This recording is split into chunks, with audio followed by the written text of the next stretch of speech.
She showed up at Keanu Reeves' movie set with a folder and a whisper, "He has the right to know who I am." The documents she carried could rewrite his entire past. But what happens when the DNA results come back and reveal a truth even Keanu wasn't ready for? Before we continue this incredible story, let us know where you're watching from. If you enjoy stories like this, subscribe to the channel because tomorrow we have another inspiring story you won't want to miss. The sky over Vancouver was draped in soft gray, casting a reflective sheen over the film set's trailers and sound equipment. A light drizzle misted the pavement, but no one seemed to mind.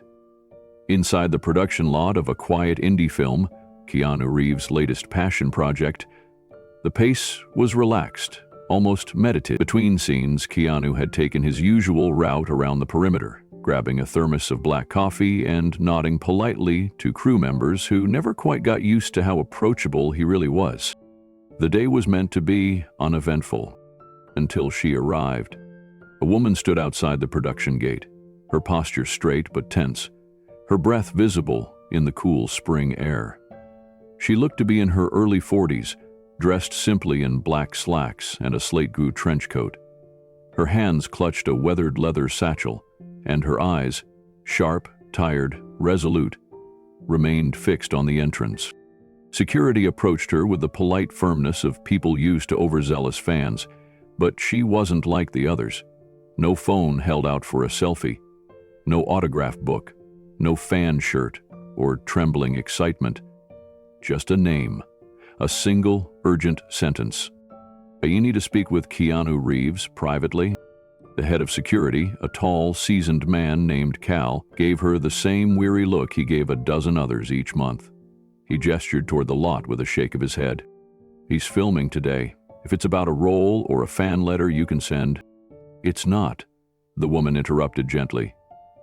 "I'm not here for publicity or attention." Her hand slipped into her bag.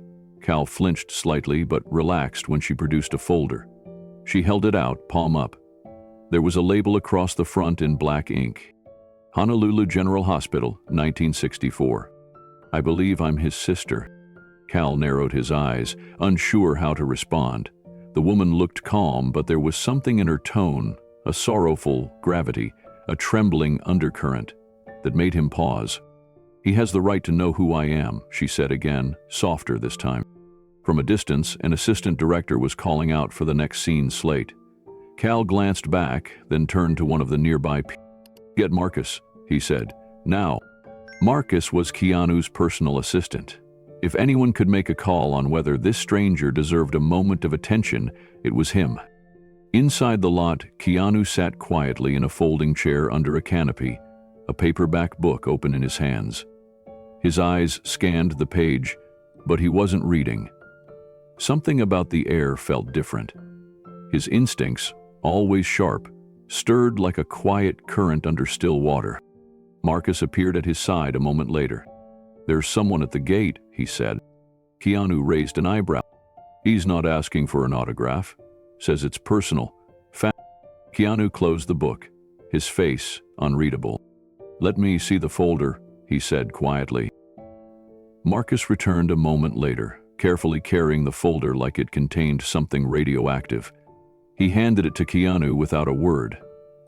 Keanu took it slowly, eyes narrowing at the faded label.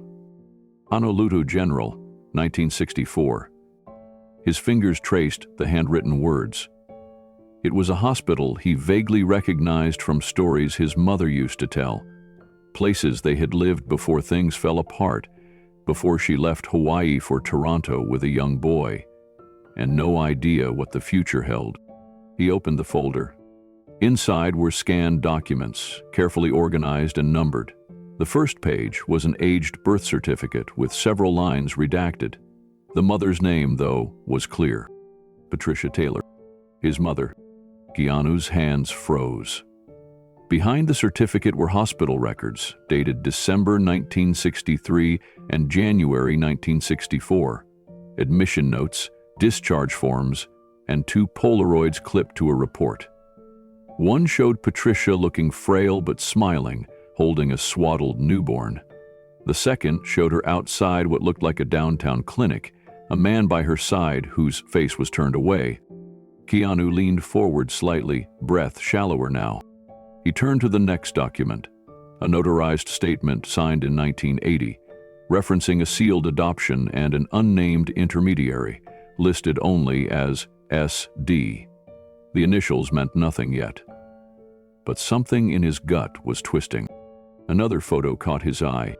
This time it was his mother again, years younger than he had ever seen her, standing in front of a dance studio in Honolulu, beside a dark-haired woman who bore a strange, unsettling resemblance to someone. The woman's eyes mirrored Keanu's in an eerie, gentle way. Not identical, but close. Keanu sat back, folder still in hand, eyes fixed on nothing. "I'll see her," he said. Marcus blinked. "Are you sure?" Keanu nodded once. "Bring her in." Quietly, no cameras. Outside the gate, Leanna waited, with her arms folded across her chest, the drizzle misting her dark curls. When she saw the assistant return with a nod, her heart leapt painfully in her chest. She followed Marcus past the gates, past curious crew members and background actors, down a short path to one of the unmarked production trailers. Keanu stood when she entered. For a second, neither of them spoke. He took in her face. Strong features, the faint trace of worry behind her eyes, the practiced calm of someone used to navigating hard truths. And yet, she looked nothing like the fans, the journalists, or even the distant relatives who occasionally emerged from the woodwork. She looked like a memory someone forgot to finish.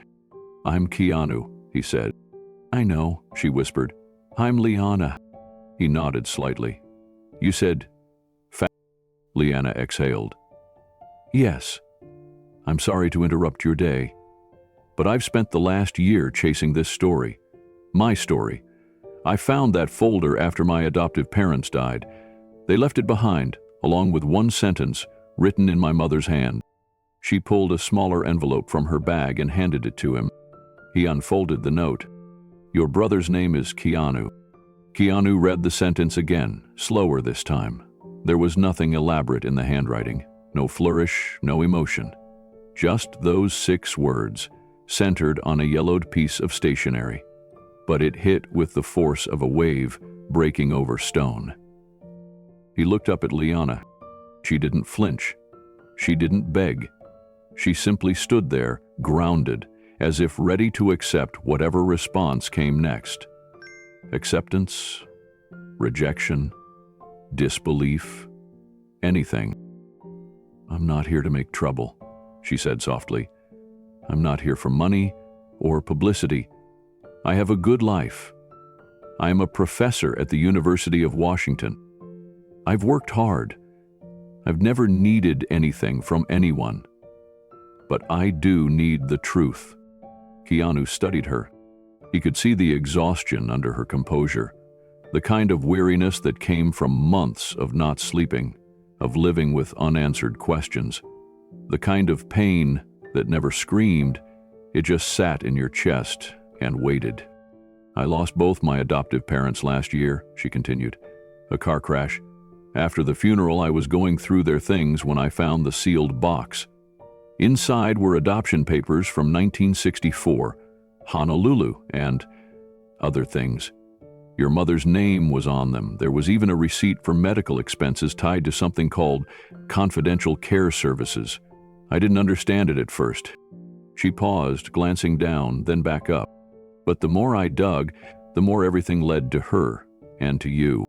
Keanu rubbed the back of his neck, his mind trying to keep up with what his heart was already starting to feel. "You said 1964, he murmured. She nodded. "I was born December 29th of that year, at Honolulu General. It doesn't exist anymore. The building was torn down in the 80s, but I managed to get archived records through an old nursing union. The documents listed Patricia Taylor as the biological mother, and the father's name was left blank. Everything else was marked confidential. My adoption was handled privately, through a lawyer who moved to the mainland months later. No court records, just a few receipts and a handful of medical files. She stepped closer, not threatening, but earnest. I don't want anything but to know. I know what I'm saying is hard to believe, and I would never push myself into your life if it weren't something I believed in with everything I am. I'll take a DNA test. I'll pay for all of it. I just need to know if it's true. If you're my brother. Keanu stood completely still. The rain outside tapped gently on the trailer's aluminum roof. Somewhere in the distance, someone shouted, "Quiet on set!" But the world inside that room had already gone silent. After what felt like a full minute, he gestured to the couch. "Let's sit down," he said quietly. "Let's look at everything you brought, and then we'll figure this out together." Liana finally let out the breath she hadn't realized she'd been holding. For the first time in her life, she didn't feel alone. And Keanu Reeves had just taken the first step into a past neither of them could have imagined. The couch cushions creaked slightly as Liana sat beside Keanu in the small trailer, the warmth from a nearby space heater humming quietly between them. She opened her satchel and began carefully laying out the items she had brought. The original envelope, the adoption documents, the photos. Each item looked fragile, like something pulled from another century. Keanu watched without saying much. His hands rested on his knees and his eyes moved deliberately from one document to the next.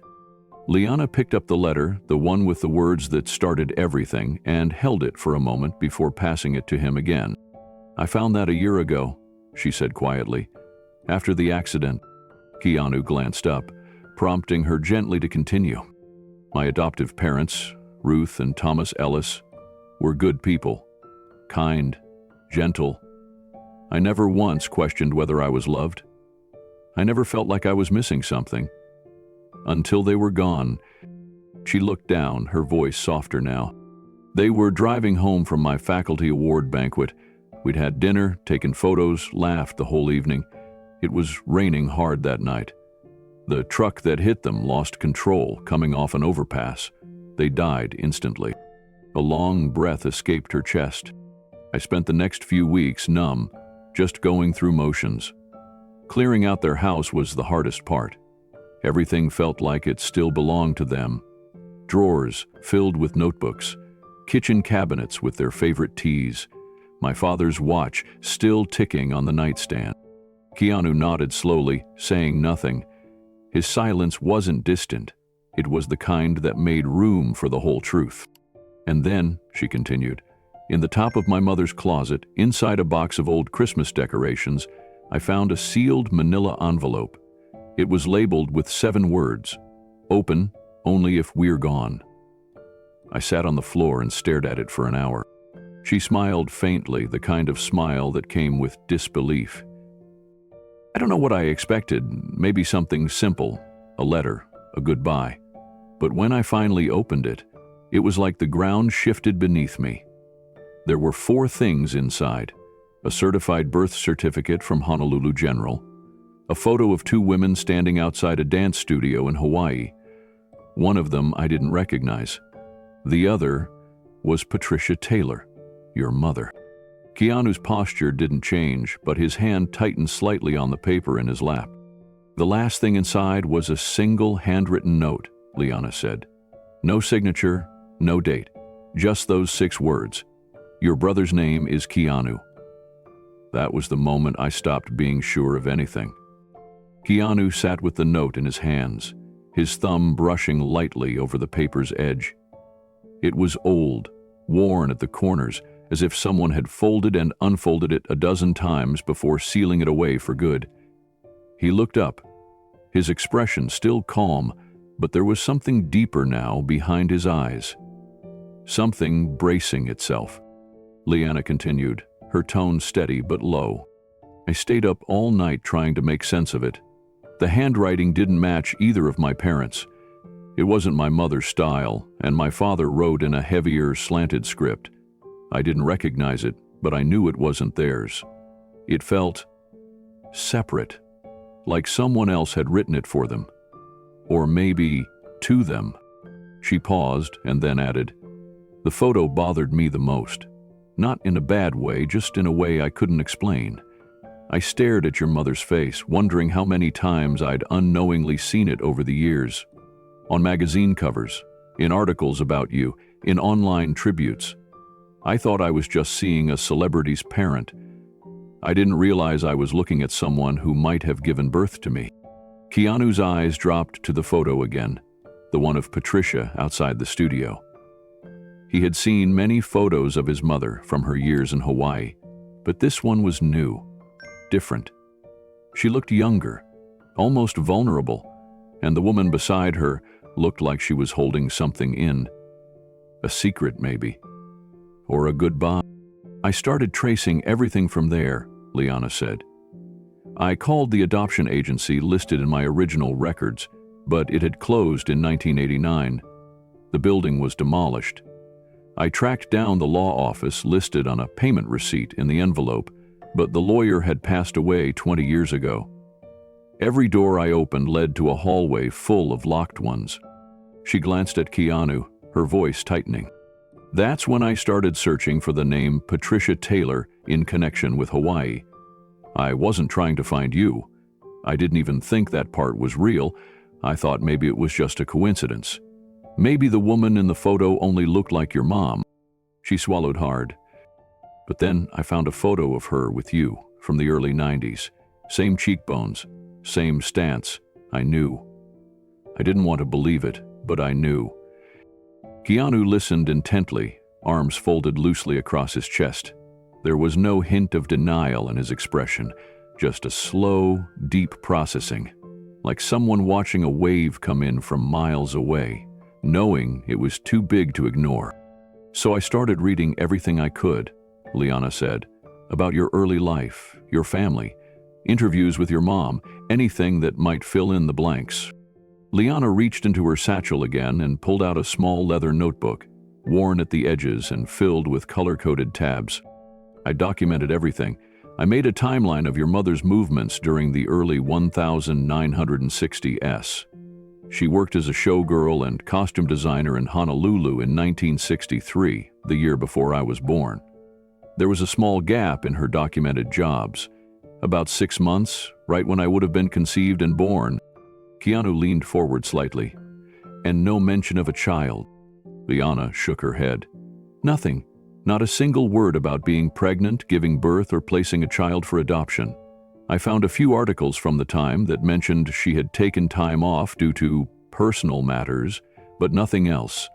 She was dating a man named Samuel Dreisen then, wasn't she? Keanu nodded slowly, the name long buried in memory. He left him not long before I was born, Liana said. I don't know what happened between them, but I think it's connected. I think he pressured her to give me up. Keanu sat back again. That name, Samuel Dreisen, was a shadow in his past, a man his mother rarely spoke of. Cold, controlling, unyielding. If anyone had the power to force Patricia into hiding a child, it was him. Liana's voice grew quieter now. Once I found the likely connection to Patricia, I had to be sure. I started running ancestry matches, genealogy forms, anything that could give me a lead. My DNA was already logged in a few databases, so I updated them with the new information.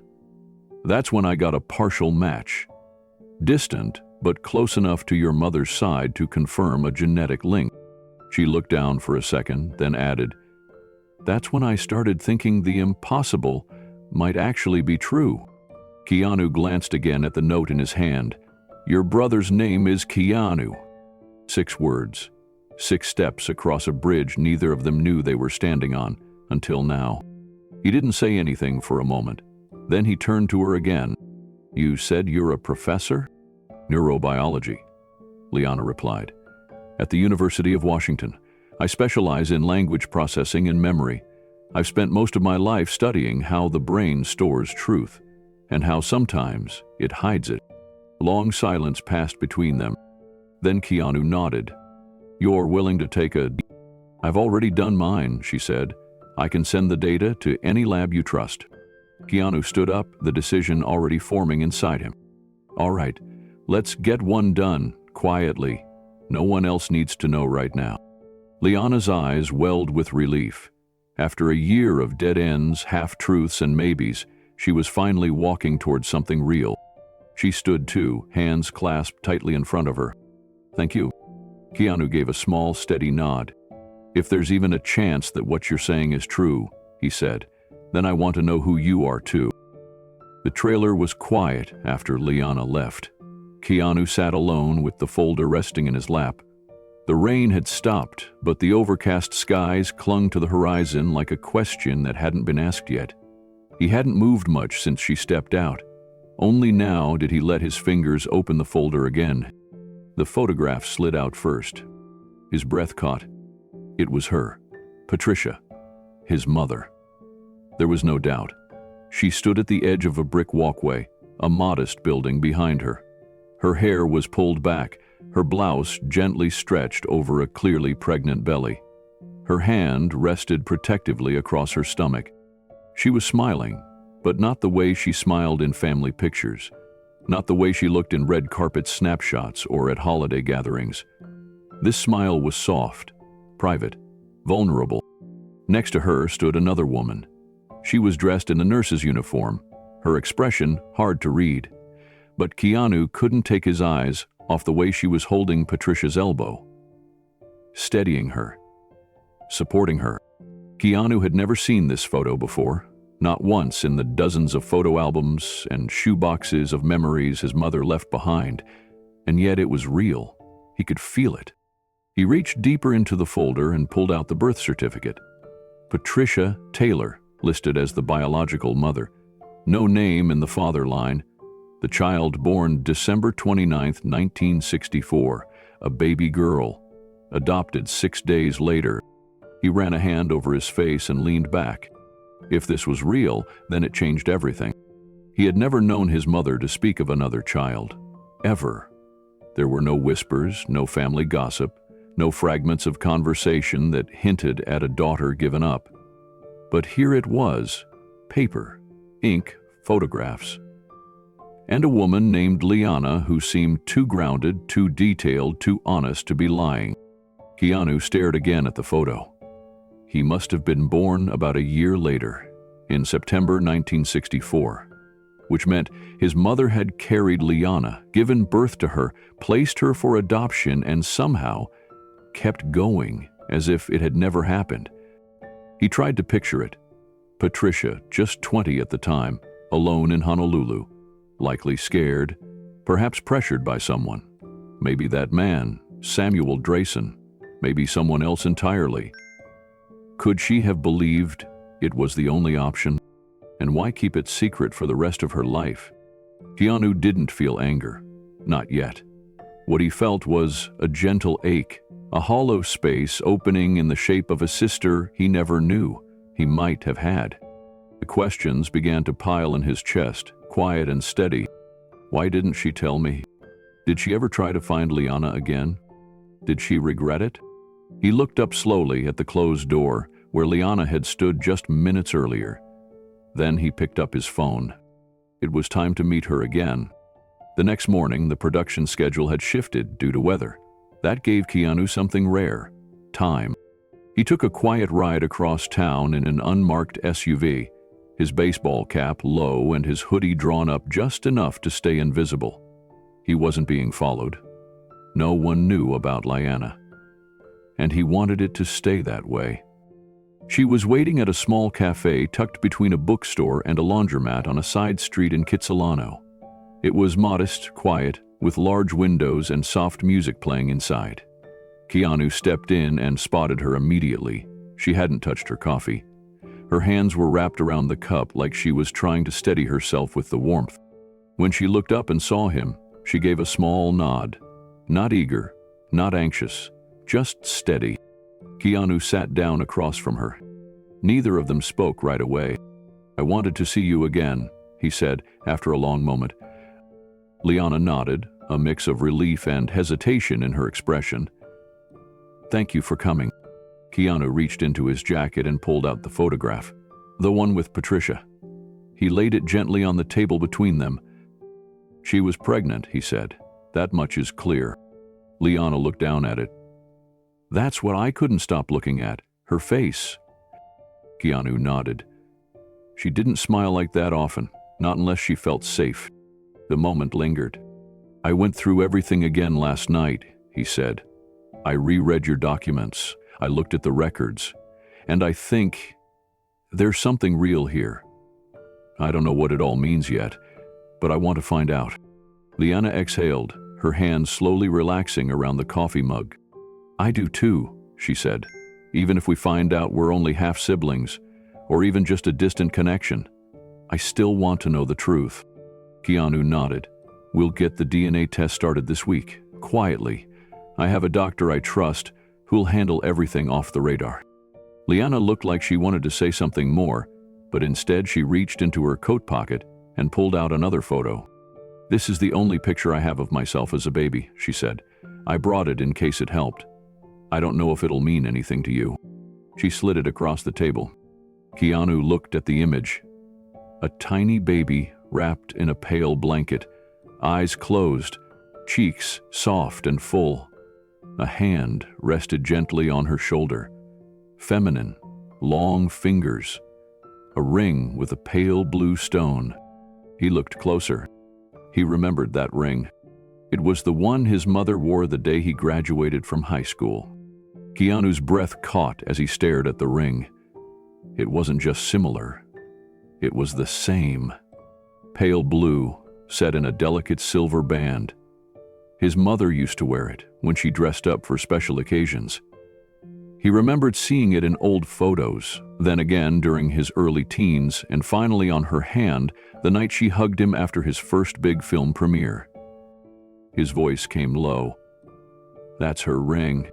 Liana looked startled. You're sure? He nodded slowly, the weight of recognition settling in. She used to call it her quiet promise. I never knew what she meant by that. I thought it had something to do with a breakup she never talked about. But now? He trailed off, still locked on the photo. She must have worn it that day, he added, almost to himself. When you were born. Liana's eyes glistened. For a moment, neither of them spoke. It was as if the picture between them had become a doorway into a history they hadn't shared, but were beginning to claim. Keanu leaned back slightly and folded his hands. You said your adoptive parents never mentioned any of this? Not once, Liana replied. They were loving, generous, and honest in every other part of life. But this? It was buried deep. I think they were asked to keep it quiet. Maybe my biological mother made it a condition. Keanu gave a slow nod. That would be like her. My mom had layers. She loved fiercely, but she also carried guilt like it was stitched into her skin. He looked up at Liana again. If you are her daughter, I think you're helping her finally tell a story she couldn't tell herself. Liana sat back, visibly holding in the emotion that threatened to rise. Then she said, What would it mean to you if the DNA confirmed it? Keanu took a long breath. Everything and nothing. Everything, because it would mean I had a sister this whole time and didn't know it. Nothing, because I wouldn't need proof to see how hard you've searched for the truth. That takes heart. That takes family. The silence that followed was no longer awkward. It was peaceful. Outside the cafe, the clouds were beginning to break. A few rays of sunlight pushed through the silver haze, landing on the pavement like scattered hope. Keanu reached into his pocket again, this time pulling out a small card. He slid it across the table. This is the name of the clinic. They'll take your sample tomorrow. Mine's already scheduled. Results should come back within a week. Liana took the card, her fingers trembling just slightly. Thank you. Keanu gave a quiet smile. No matter what the test says, I'm glad you found me. She looked down, nodding once. Me too. As they stood to leave, Keanu opened the door for her. The city outside was still waking up, the streets damp but full of movement. And somewhere in that shifting light, two lives that had run in parallel for decades were finally beginning to move together. The following evening, they met again. Same cafe, same table tucked by the window. The rain had returned to Vancouver, tapping rhythmically against the glass as the scent of roasted coffee drifted through the air. Keanu arrived early this time. When Liana walked in, her arms were full. She carried a slim laptop, a small leather folder, and an envelope sealed with a red tab. They didn't waste time with small talk. Liana opened the laptop, pulled out 3 printed documents, and laid them on the table one by one. "These are the pieces I didn't show you yesterday," she said quietly. "I wanted to make sure you had time to process before I gave you the rest."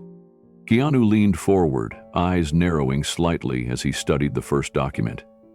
It was a scanned hospital admission form, dated December 16, 1963, from Honolulu General. The name listed: Patricia Taylor, age 20. Condition: early labor. Additional notes marked her as unmarried. No emergency contact listed. "She was discharged on the 31st, Liana said. The next day, the adoption documents were signed. Keanu ran his fingers across the page. The signature at the bottom was his mother's. Familiar and distant all at once. "The hospital's long gone," Liana continued, "but I contacted the state archive. They confirmed that several years' worth of birth records were sealed during that time due to a privacy law for closed adoptions.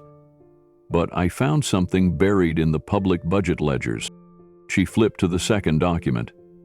An old payment ledger from a company registered in 1963 under the name Harbor and Vale Consulting.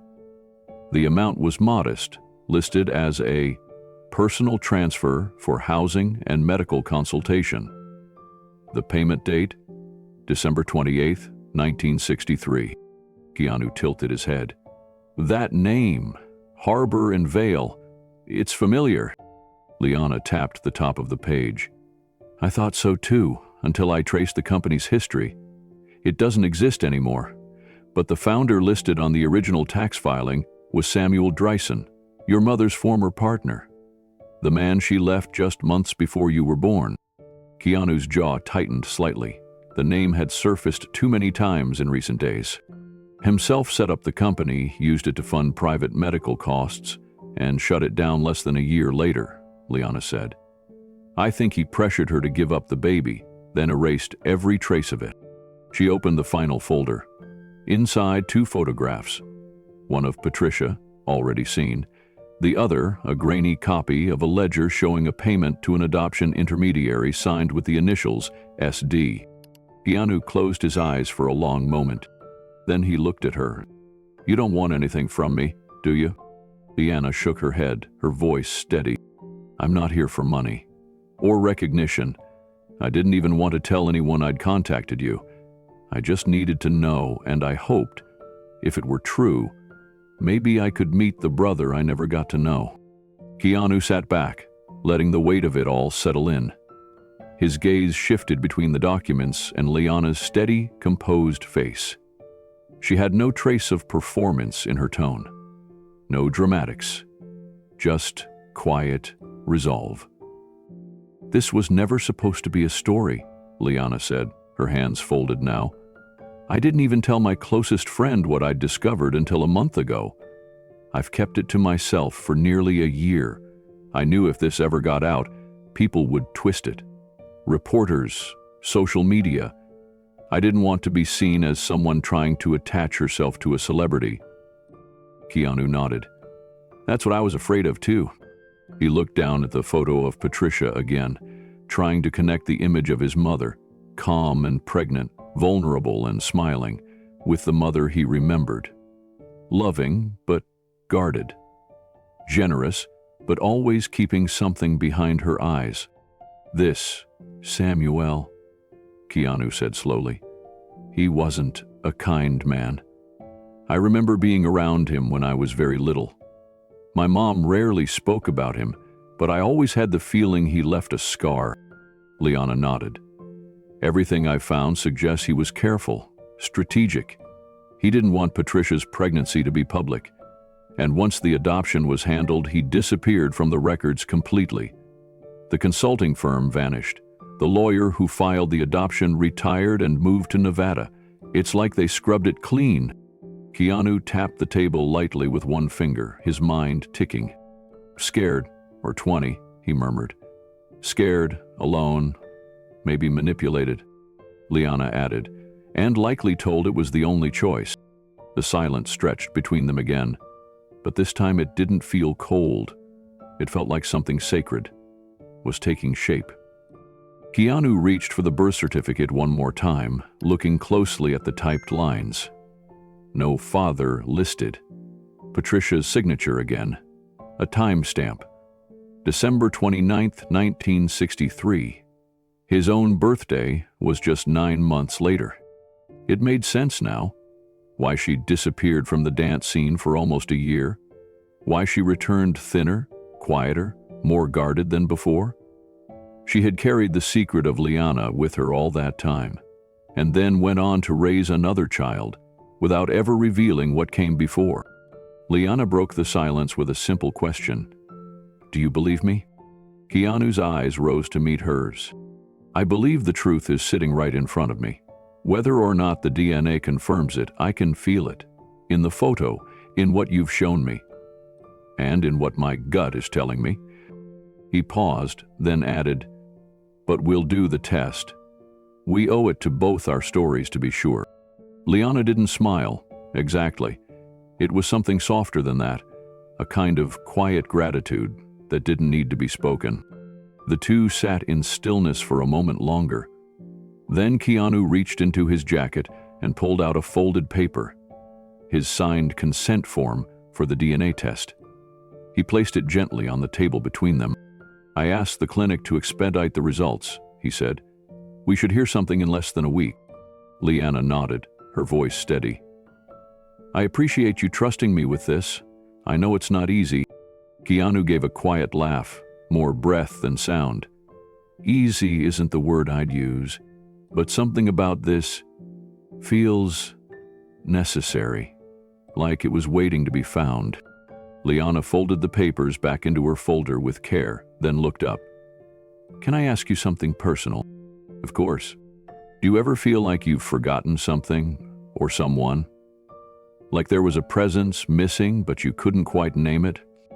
Keanu took a long pause, his eyes drifting toward the rain streaking down the window. Yes, he said finally. Sometimes I felt like I was looking for something I didn't even know existed. A missing piece that wasn't a thing or a place, just a feeling. And for the first time, I think it has a name.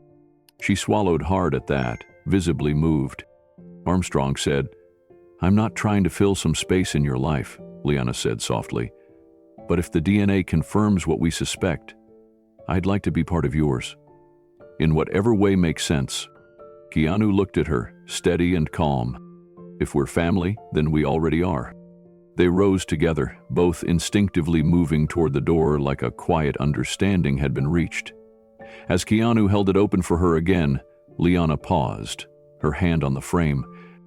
I don't know what the future holds, she said, but thank you for giving me a piece of my past back. Keanu nodded, his voice low but firm. Whatever the truth is, we face it together. Outside, the city hummed with life. Keanu slipped his hands into his pockets as they walked side by side for a short while, neither rushing nor lingering. There was nothing else to be said right now. The story would unfold on its own time. But in the space between them, something had shifted. Not because of evidence, not because of DNA, because somewhere deep inside, both of them, the stories that never added up, were starting to. The plane touched down in Honolulu just after noon, the sky bright and cloudless, a contrast to Vancouver's muted gray. Liana stepped out of the airport terminal, clutching a worn notebook and a small leather satchel slung over her shoulder. She wasn't here as a tourist. This trip was a mission. The scent of plumeria drifted in the breeze, and the air felt heavier, filled with salt and something older. Memory. She checked into a modest hotel near Waikiki and wasted no time. Her first stop was the State Archives building downtown, where she'd scheduled an appointment days earlier. Inside the reading room, she met with a kind-faced archivist named Daryl, who led her to a desk stacked with digitized hospital logs from the early 60s. "I can't promise you'll find anything definitive," Daryl warned, "but sometimes the personal notes written in the margins are the gold." Liana smiled faintly. "I'm used to looking between the lines." Hours passed. Most of the entries were clinical and cold. But on the third scanned page under December 1963, she found it. An admission under the name Patricia Taylor, 20 years old. Reason: preterm labor. Discharged. December 31st. Next to that note, scrawled faintly in pencil, was a name. M.K.O. Liana wrote it down. A quick cross-section showed a nurse named Malia Ka'eo, who had worked in the women's ward at Honolulu General from 1959 to 1965. A little more searching and she found an address, now listed under a long-term retirement facility in Manoa. Liana wasted no time. She took a cab up the winding hills, past flowering trees and quiet residential streets, until they reached the care home. She signed in as a researcher working on a memoir and waited in the visitor lounge. When Nurse Malia entered the room, she walked slowly, supported by a cane but alert, her eyes sharp and clear. Her gray hair was pulled into a neat bun, and her smile was calm but cautious. "You're asking about Patricia," Malia said before Liana even sat down. "I was wondering when someone might come." Liana was stunned for a moment. "You remember her?" "She wasn't easy to forget," Malia said gently. "Beautiful girl, soft-spoken. But she carried something heavy, like she was afraid to speak too loudly." Liana opened her notebook and flipped to the photograph of Patricia, pregnant and standing beside another nurse. "Was this taken here?" Malia took the photo and studied it, then nodded. "Yes, that's the north courtyard. She spent a lot of time walking there when the contractions slowed." "The woman next to her is Nurse Alani. She passed some years ago." Liana leaned in. "Do you know who the father was?" Malia gave a long sigh. "She never named him, but we all knew. He came once, maybe twice, dressed like money, hair slicked back. He didn't look at her like a man looks at the woman he loves. He looked at her like a problem to be solved." Liana leaned forward. "Did he ever give his name?" Malia shook her head. "No, but he introduced himself to the head nurse as a private donor for the hospital's maternity renovation, said he was helping Patricia with her transition. That was the word he used. Transition, not recovery, not healing, like she was moving out of one life and into silence. A chill ran through Liana.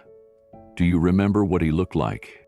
"Tall, sharp jaw, voice like velvet, but eyes that didn't blink. I don't scare easy, but he gave me pause. Always looking around like the walls might be listening." Liana pulled out a photo from the documents Keanu had shared with her, an old press clipping showing Samuel Dreisen at a fundraising event in 1965, dressed in a black suit with a silver tie clip. Malia's face went still, then her eyes narrowed. "That's him. Older, but that's the same man." Liana lowered the photo. Her pulse picked up. "What happened when the baby was born?" Malia looked away for a long moment, her hand resting on the edge of the table. She was early but strong. The nurses held her, cleaned her up, swaddled her in blue even though someone had ordered pink. Patricia never held her. She kept asking what day it was, what time, like she was trying to forget. Liana felt a lump in her throat. "Do you know where I was taken?" Malia hesitated. "Only that someone came 2 days later. No badge, no social worker ID. He carried a briefcase and signed a document that wasn't part of the hospital's system. Then he left with the child. We weren't allowed to ask questions. We were told it was a discreet family matter." Liana pressed her hand to her chest. "I always suspected it wasn't a standard adoption."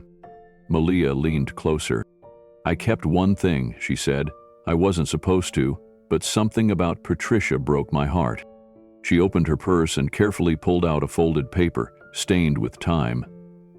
"It's a note she wrote. She left it behind in the bedside drawer. I don't know if she meant to. Liana opened it slowly. The ink was faded but still legible. I wish I were braver.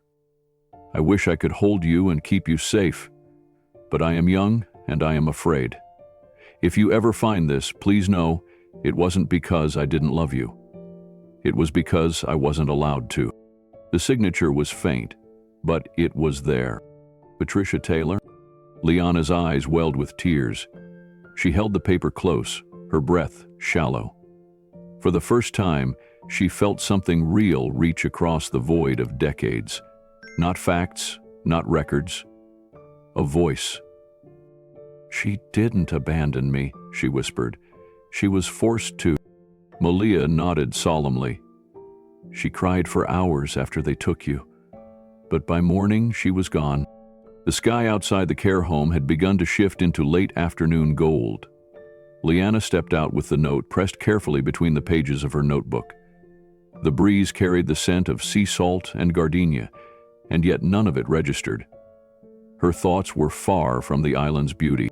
She found a bench beneath a banyan tree and sat there, unable to move. The words on the note kept repeating in her mind. I wasn't allowed to. That sentence rang louder than all the evidence she had gathered. For so long, she had accepted a void where a story should be. Now, she could see the shape of what had happened. Not perfectly, not with every detail, but enough to feel it in her bones. Patricia had loved her, had wanted to keep her. But someone else's fear had decided otherwise. Samuel Dreisen. Liana pulled out her phone and stared at the screen. She considered calling Keanu, telling him everything right then. But something in her heart said to wait. The DNA results were coming soon. That would confirm the connection. And when it did, she wanted to look him in the eye and tell him what she had discovered. Not just the facts, but the feelings. He spent the evening walking the streets Patricia once knew, past the old theater now turned office space, past the narrow streets of Chinatown where Patricia had sewn costumes in the early days of her dance career. Liana stopped in front of a small corner building where a mural of island dancers still remained, faded but proud. Somewhere on these sidewalks, Patricia had walked with her hand over a growing belly. Somewhere in this neighborhood, she had wept silently after being told she would never see her daughter again. It wasn't long before night crept in. Back in her hotel room, Liana laid everything on the bed. Photos, notes, medical records, even the name tag from Nurse Malia, which she had been allowed to keep. She placed Patricia's letter in the center. She whispered into the room, not to the walls, but to something beyond them. I found you, and I'm going to bring your story back. Tears slipped down her cheeks, but she let them fall. They weren't just grief, they were recognition. And for the first time in her life, she felt like she was standing on ground that belonged to her. A knock at the door interrupted her thoughts. It was the hotel clerk handing her a slip that had come by fax. The top line read, DNA results to be delivered by courier. Expected, within 24 hours. Liana held the paper tightly.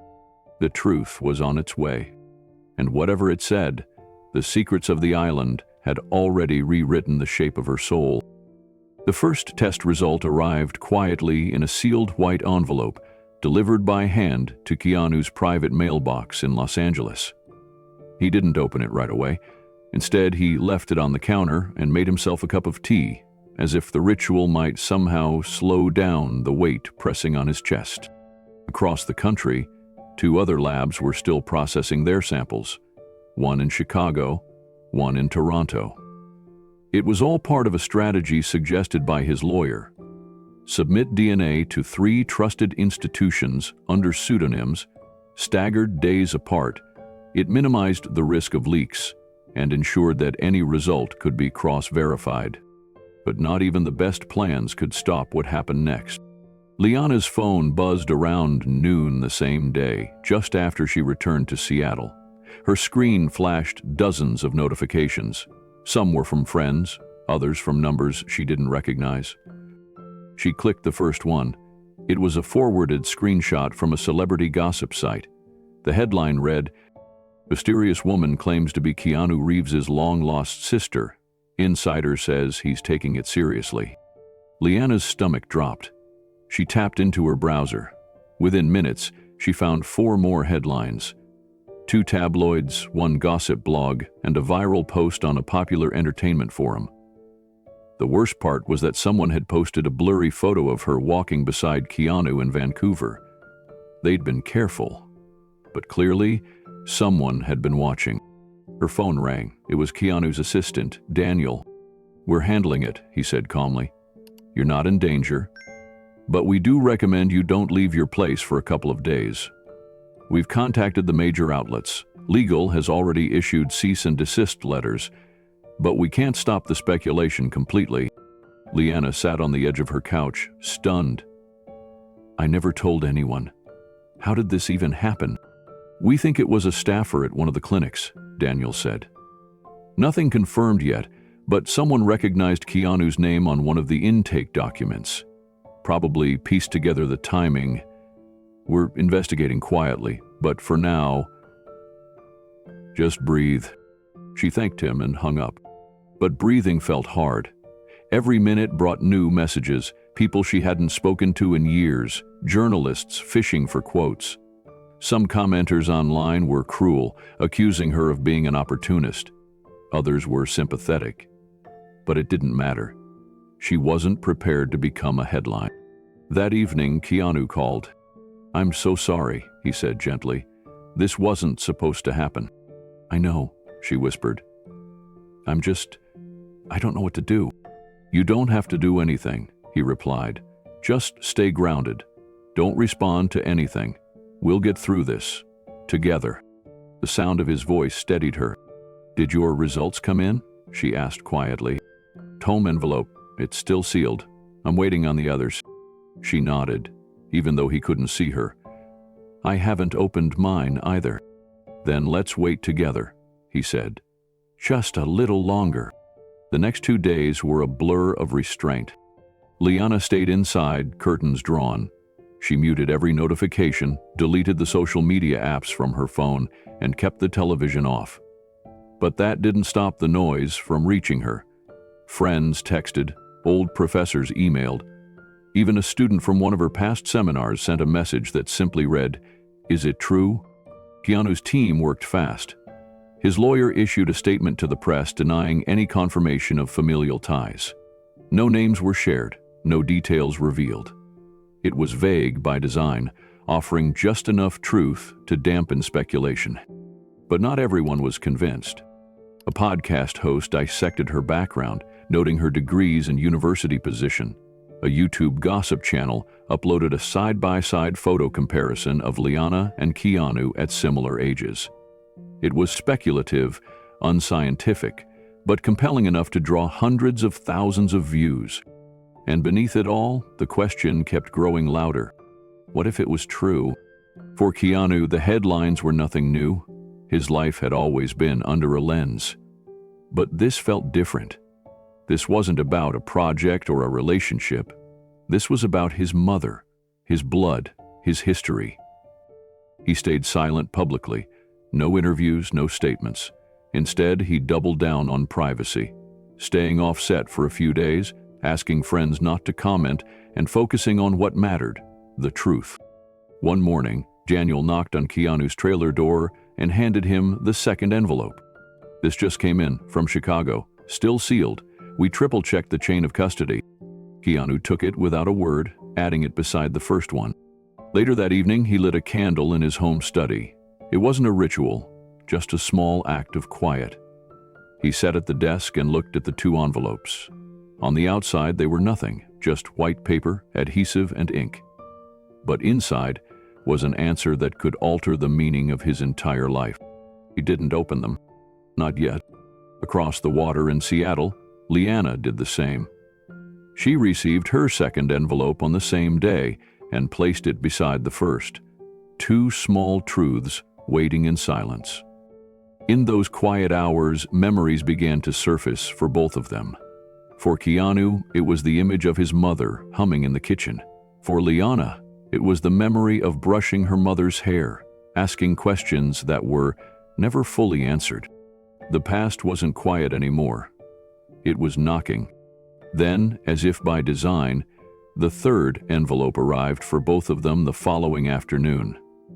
Different couriers, same timing. One from Toronto, one from a lab in San Francisco. 3 labs, 3 envelopes, 3 matching clocks, ticking toward the same moment. Keanu called her that night. "They're all here now," he said.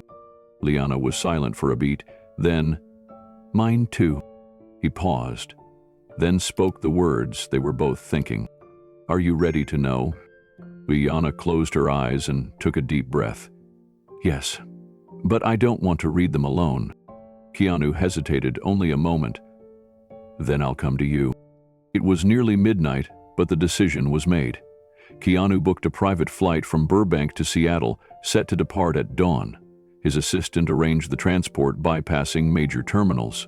There would be no cameras, no fans, no noise. Just him, 3 envelopes, and the truth they carried. By morning, Liana stood waiting at a small executive airport in Renton, her coat pulled tight against the chill. When she saw Keanu step off the plane, her breath caught in her throat. He looked tired, but calm, like someone who had already made peace with whatever he was about to hear. They didn't speak at first. He simply walked up and handed her the 3 envelopes, one by one. Then she handed him hers. The trade was silent, intentional, a gesture of mutual trust. They found a quiet room nearby, an old pilot's lounge with leather chairs and thick windows. No one else was around. Liana held up the first envelope. "We read this one together?" He nodded. "Together." She opened it slowly, her hands shaking just slightly. Inside was a single sheet of paper from the lab in San Francisco. Her eyes scanned the text quickly, then found the key line. Probability of full sibling match, 99.96%. She looked up at Keanu. He already knew. He'd read the same line in his own copy. Still, hearing it spoken aloud changed something. Liana exhaled. "That's one." Keanu reached for the second. He opened it with the same careful motion. Inside, the result mirrored the first. Probability of full sibling relationship, 99.94%. Liana put a hand to her chest. A laugh escaped her lips, a quiet, overwhelmed kind of laugh. The kind you let out when something too big finally lands. "That's 2, she whispered. Then Keanu held the final envelope. "Vancouver," the first one that arrived. He slid his thumb beneath the seal and pulled it open. Same wording, same result. Probability of full sibling relationship, 99.97%. They sat in silence. It wasn't disbelief. It was gravity. A truth finally spoken by science that their hearts had begun to accept days earlier. Keanu leaned forward, resting his elbows on his knees. "It is recognized so. You're my sister." Liana smiled through her tears. "And you're my brother." They didn't embrace, not right away. It was too sacred a moment for movement. Instead, they just sat with it.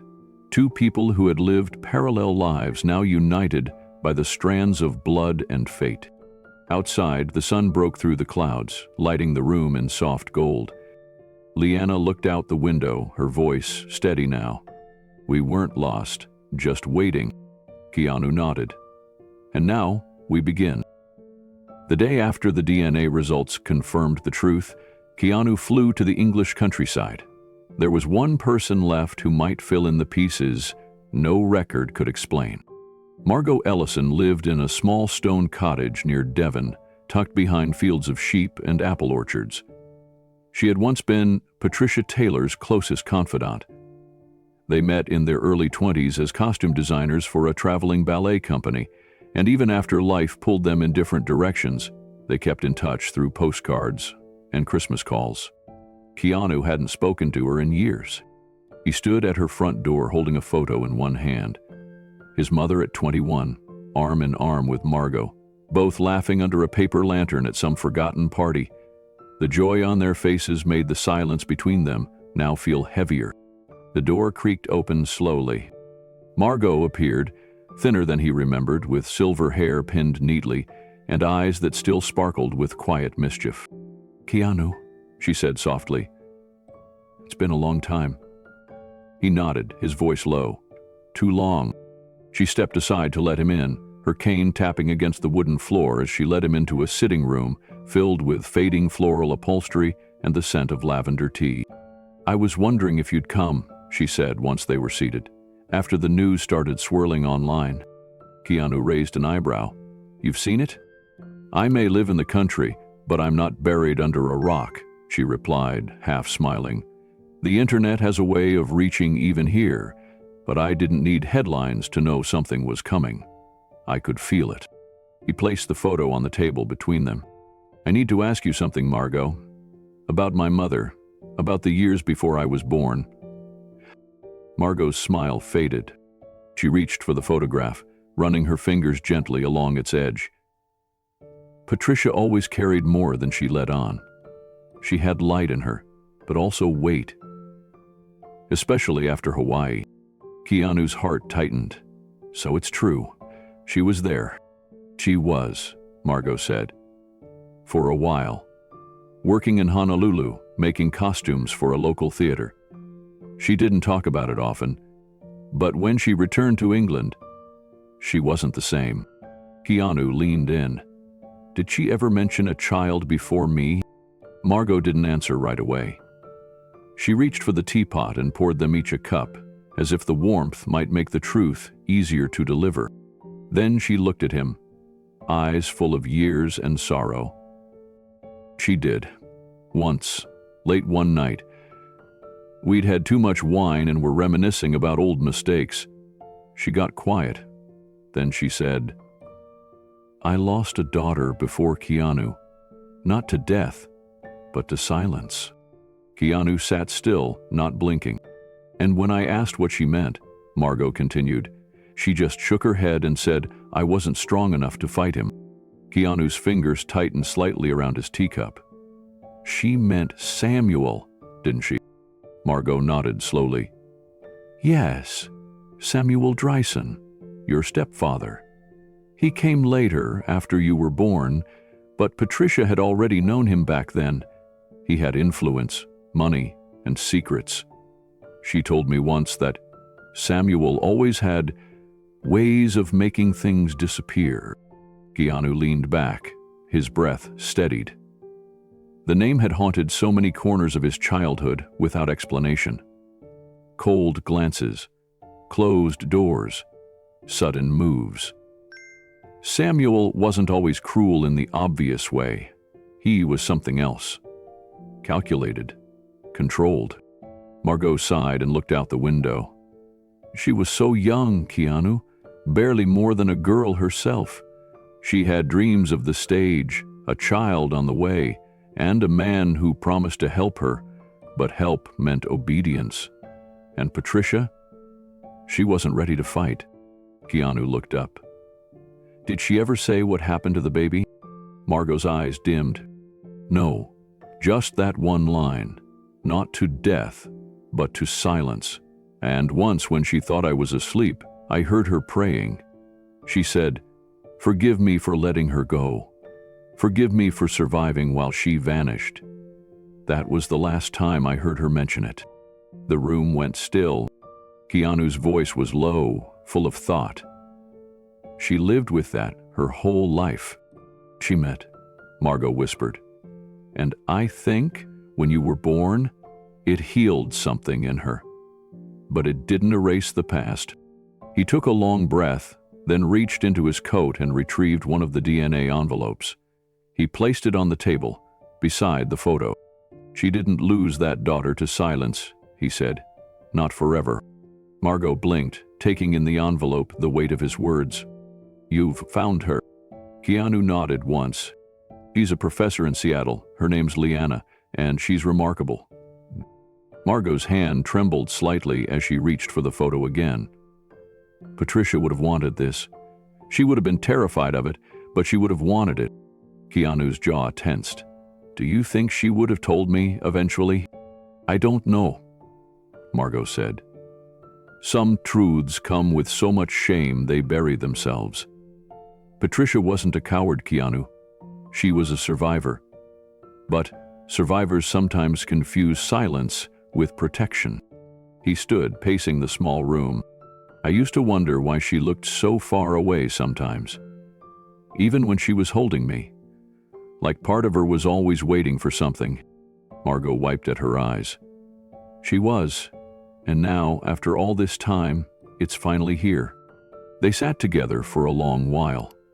Margot pulled out an old box and handed Keanu a few letters, notes Patricia had written but never sent. One of them was dated 1964, with just a name at the top, Liana. She must have written this the week she left Hawaii, Margot said, but she never mailed it. I think it hurt too much. Keanu held the letter in his hands. The paper was yellowed with age, its edges slightly curled. The ink had faded in places, but the handwriting was unmistakably his mother's. Elegant, flowing, with that tiny flourish on every Y and F that he remembered from birthday cards and old shopping lists. He didn't read it right away, he simply stared at it, as if absorbing the weight of all that had never been said. She never showed this to anyone? He asked softly. Not even me, Margot replied. I only found it when she passed. I kept it, thinking maybe one day it would find its way to the person it was meant for. Keanu folded the letter gently and slipped it into the inside pocket of his coat. It will. Margot studied him for a long moment. You've changed since I last saw you. How so? There's something quieter about you, but stronger too, like you've stopped searching for answers in the distance and started finding them in yourself. Keanu smiled gently. Maybe I have. They stepped outside together. The clouds had parted, letting sunlight spill across the garden. Margot leaned on her cane and tilted her head to the sky. She would be proud of you, she said, of both of you. He looked at her. Do you think she would have forgiven herself? I think, Margot said, that the moment Liana walked back into this world, Patricia's soul exhaled for the first time in 50 years. They stood in silence. Then Keanu turned toward the gravel path, the folded letter safe in his pocket, and the wind at his back. He had come looking for a fragment of the past. What he found was a piece of his mother he had never truly known. A wound wrapped in silence, and a love buried under the weight of survival. And he wasn't walking away from it, he was carrying it forward. Later that evening, he boarded a train bound for London, the countryside blurring past his window. He pulled out the letter and read it under the warm light of the cabin. It wasn't long, just a few lines, but it said everything. To my daughter, if you ever find this, know that I loved you, that I didn't want to let you go, that I dreamt of your face every day I lived. Forgive me. I hope you grow up to be someone braver than I was. Love always, your mother, Patricia. Keanu stared at the signature. His throat tightened. He reached for his phone and typed one sentence to Liana. I have something of hers, meant for you. He didn't send it yet. He just looked at it, heart full, the past now cracked open, and finally speaking.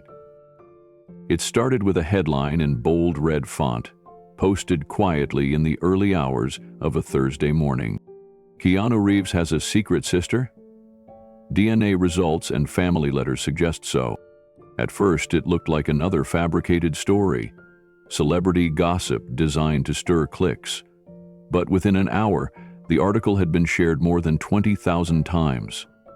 A well-known tabloid had obtained an anonymous tip and grainy photos of Keanu and Liana together at the Seattle Airport Lounge. The images weren't sharp, but they were enough to trigger a wave of speculation. By sunrise, the media storm had arrived. Every major outlet picked it up.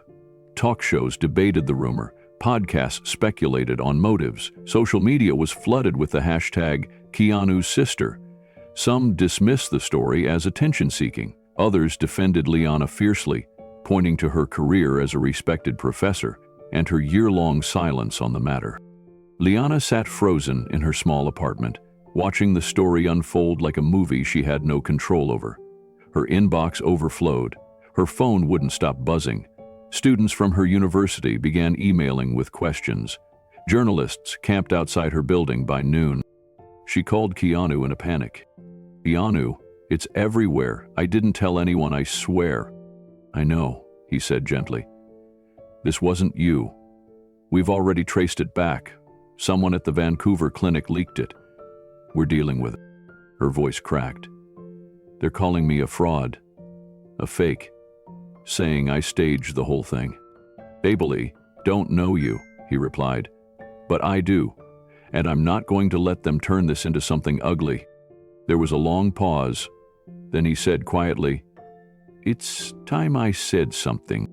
That evening, Keanu released a statement on his personal site. It was short. No press conference, no interview, just words. "This past year, a woman came into my life with evidence that challenged what I thought I knew about my family. She didn't ask for money. She didn't want fame. She only wanted to know the truth. After careful research, personal conversations, and 3 independent DNA tests, I can now confirm that she is my biological sister. Her name is Dr. Liana Ellis. She's kind, brilliant, and brave. Before you judge, let truth do its work. We're not asking for attention. We're just 2 people finding our way through something deeply human. Thank you for giving us the space to do that." The statement went viral within minutes. The response was unlike anything either of them expected. Thousands of fans flooded the comment sections with messages of support. Tweets poured in with stories of their own family reunions, their own lost siblings. Hashtags shifted from speculation to celebration. The tide was turning. Liana watched it all in stunned silence. One message stood out. From a stranger. She didn't break into his life. She was always part of it. They just hadn't found each other yet. The media storm didn't stop, but its tone began to shift. Major networks covered the story with a surprising tenderness. One late-night host, known more for sarcasm than sentiment, dedicated an entire segment to the idea of found family. "This isn't just a Hollywood twist," he said. "It's a reminder that some stories write themselves, even decades later." Keanu, true to form, stayed mostly quiet. He didn't engage in interviews or live Q&As. He didn't post follow-ups or defend himself. He let the single statement speak for both of them, and somehow, that made the message resonate even more. At the University of Washington, where Liana taught, colleagues began reaching out, not with judgment, but with warmth. "We had no idea," one department head emailed, "but we're proud of how you've handled it." Her students sent notes too. Some short and sweet, "You've inspired me." Others long and tearful, stories of adoption, reunion, and aching gaps in family trees. Liana read every one. They made her cry more than the headlines ever could. One email, from a first-year biology major, simply read, "If I could choose a role model, I'd choose someone who chased the truth, even when it hurt. Thank you." Liana forwarded it to Keanu, adding, "No words, just the message." He replied minutes later, "One will stay with me too." But not everyone embraced the reunion. A few talk show pundits speculated it was a calculated stunt. They combed through Liana's career, wondering if she'd benefited professionally. Some critics questioned the timeline, claiming it all seemed too convenient. One even went so far as to say, "This is Hollywood manufacturing emotion again." Keanu didn't respond, but his silence once again spoke volumes.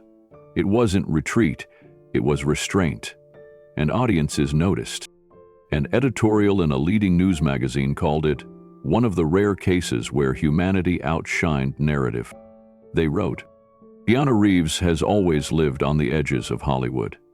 Now, in the most personal moment of his public life, he continues to remind us that grace still exists, especially when the world tries to twist something beautiful into spectacle." Meanwhile, Liana's small corner of Seattle transformed into a makeshift shrine. A local florist anonymously left a bouquet at her office door with a card that said, "For every year you waited, welcome home." She brought the flowers inside and placed them on her desk. Then she sat in the quiet for a long time, wondering what her mother might have said if she were alive to see this. Not Patricia, whom she never met, but the woman who raised her. Her mother by heart, if not by blood. She whispered aloud, "Thank you for loving me, even when you knew I belonged to someone else too." And then she cried. For the past, for the waiting, for the unexpected grace of the present. By the end of the week, the tone around the story had fully changed. The original tabloid that broke the news issued a rare follow-up editorial, softening its language and even praising Keanu's dignity. Liana, still hesitant about any public exposure, finally agreed to do one private interview, not for a major outlet, but for a podcast hosted by a woman who specialized in long-lost family reunions. The episode, titled "The Sister He Didn't Know," aired quietly on a Sunday evening. In it, Liana didn't speak about Keanu in celebrity terms. She spoke about him as a man with questions, a man who listened first, a man who didn't run. "My whole life I had a feeling," she said, her voice clear but emotional, "like there was someone out there who would recognize me, not because of how I looked, but because of something deeper. And I think we both felt that way, even before we met." The podcast exploded overnight. It wasn't flashy or dramatic. It was raw, honest, human. Keanu listened to it while walking through the hills behind his home in Los Angeles. When the host asked Liana what she wanted next, her answer was simple. "Just time," she said. "Time to be brother and sister. Time to find out who we are to each other. Everything else can wait." That line stuck with him. He texted her after the episode finished playing. "Time granted. I'm in no rush." Over the following days, invitations poured in. Offers for television specials, magazine covers, documentary deals. Some came with staggering numbers attached. Keanu turned them all down. Liana followed his lead. Their story didn't belong to producers or publicists. It belonged to them, and the public respected that choice. One news anchor closed her segment with a rare on-air reflection. "We often chase scandal and ignore sincerity," she said. "But maybe, just maybe, this is one story where the truth was enough. No embellishments, no drama, just a sister who asked and a brother who answered." As the headlines faded and the attention drifted elsewhere, something quiet and beautiful remained. Keanu and Liana began to meet regularly. Dinners in small cafes, walks through quiet parks, hours spent sharing old stories from two separate childhoods that somehow echoed each other in tone, if not in detail. They discovered they had the same laugh, the same love of books, the same strange habit of staring out windows when deep in thought. And slowly, what started as a search became something deeper. Not closure, not clarity, but connection. At the end of one quiet evening, Liana turned to Keanu and asked, "Do you ever wish we'd found each other sooner?" He thought for a long moment. Then he said, "If we had, we might have missed the people we became while looking." The waiting room was quiet, the kind of quiet that comes with too many thoughts and not enough words. Keanu sat in a simple chair by the window, watching the clouds drift over downtown Los Angeles. Liana sat across from him, fingers woven tightly in her lap, a soft tremble in her shoulders. They were in a discreet private office arranged by Keanu's legal team. No cameras, no publicists, just trust. Also present were Keanu's longtime attorney, Liana's close friend and mentor from the university, and a genetic counselor who had flown in under strict confidentiality terms. On the table between them sat 3 sealed envelopes, each bearing the logo of a different DNA lab. All 3 had processed the samples independently as a safeguard against tampering or error. Liana's breath caught slightly as the counselor began to open the first envelope. No preamble, no build-up. Just the gentle crackle of paper as truth unfolded. "The results from Lab 1, the counselor said softly, reading, "Keanu Reeves and Dr. Liana Ellis. Full sibling match. Estimated probability of full biological sibling relationship, 99.93%. Liana closed her eyes. The counselor opened the second envelope. Lab 2 confirms a full sibling match.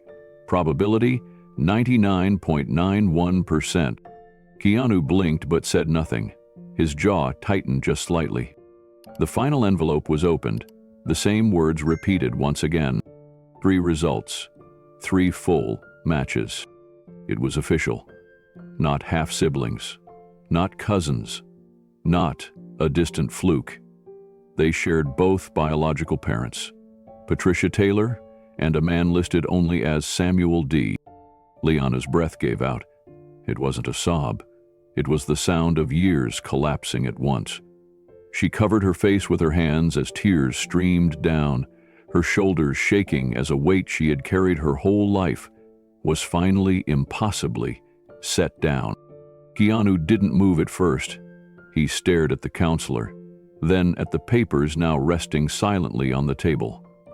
The name Samuel D. seemed to echo louder than everything else in the room. It confirmed what they both suspected. Samuel Dreisen. Keanu's voice was barely above a whisper. He was there, before I was born, before everything. The counselor nodded gently. The system flagged the father's DNA under the initials, there's no doubt. He looked at Liana. Hefter, or he forced her hand. Liana wiped at her eyes. She must have been terrified. Keanu finally stood and walked to the window. He ran a hand through his hair and stared out at the skyline, lost in thought. The silence stretched, heavy but not hollow. Liana looked up at him. I don't need him to be anything, not a father, not a name. I just needed to know I wasn't imagining all of this. You weren't, Keanu said, still watching the sky. And I think, in her own way, Mom wanted you to find this. Liana's friend reached over and held her hand. The gesture grounded her, pulling her gently back to the present. It's not just about proving it, she whispered. It's about finally being allowed to say it out loud. The room settled into a stillness that didn't ask for noise. Keanu returned to the table and sat beside Liana, his presence steady, quiet, grounding.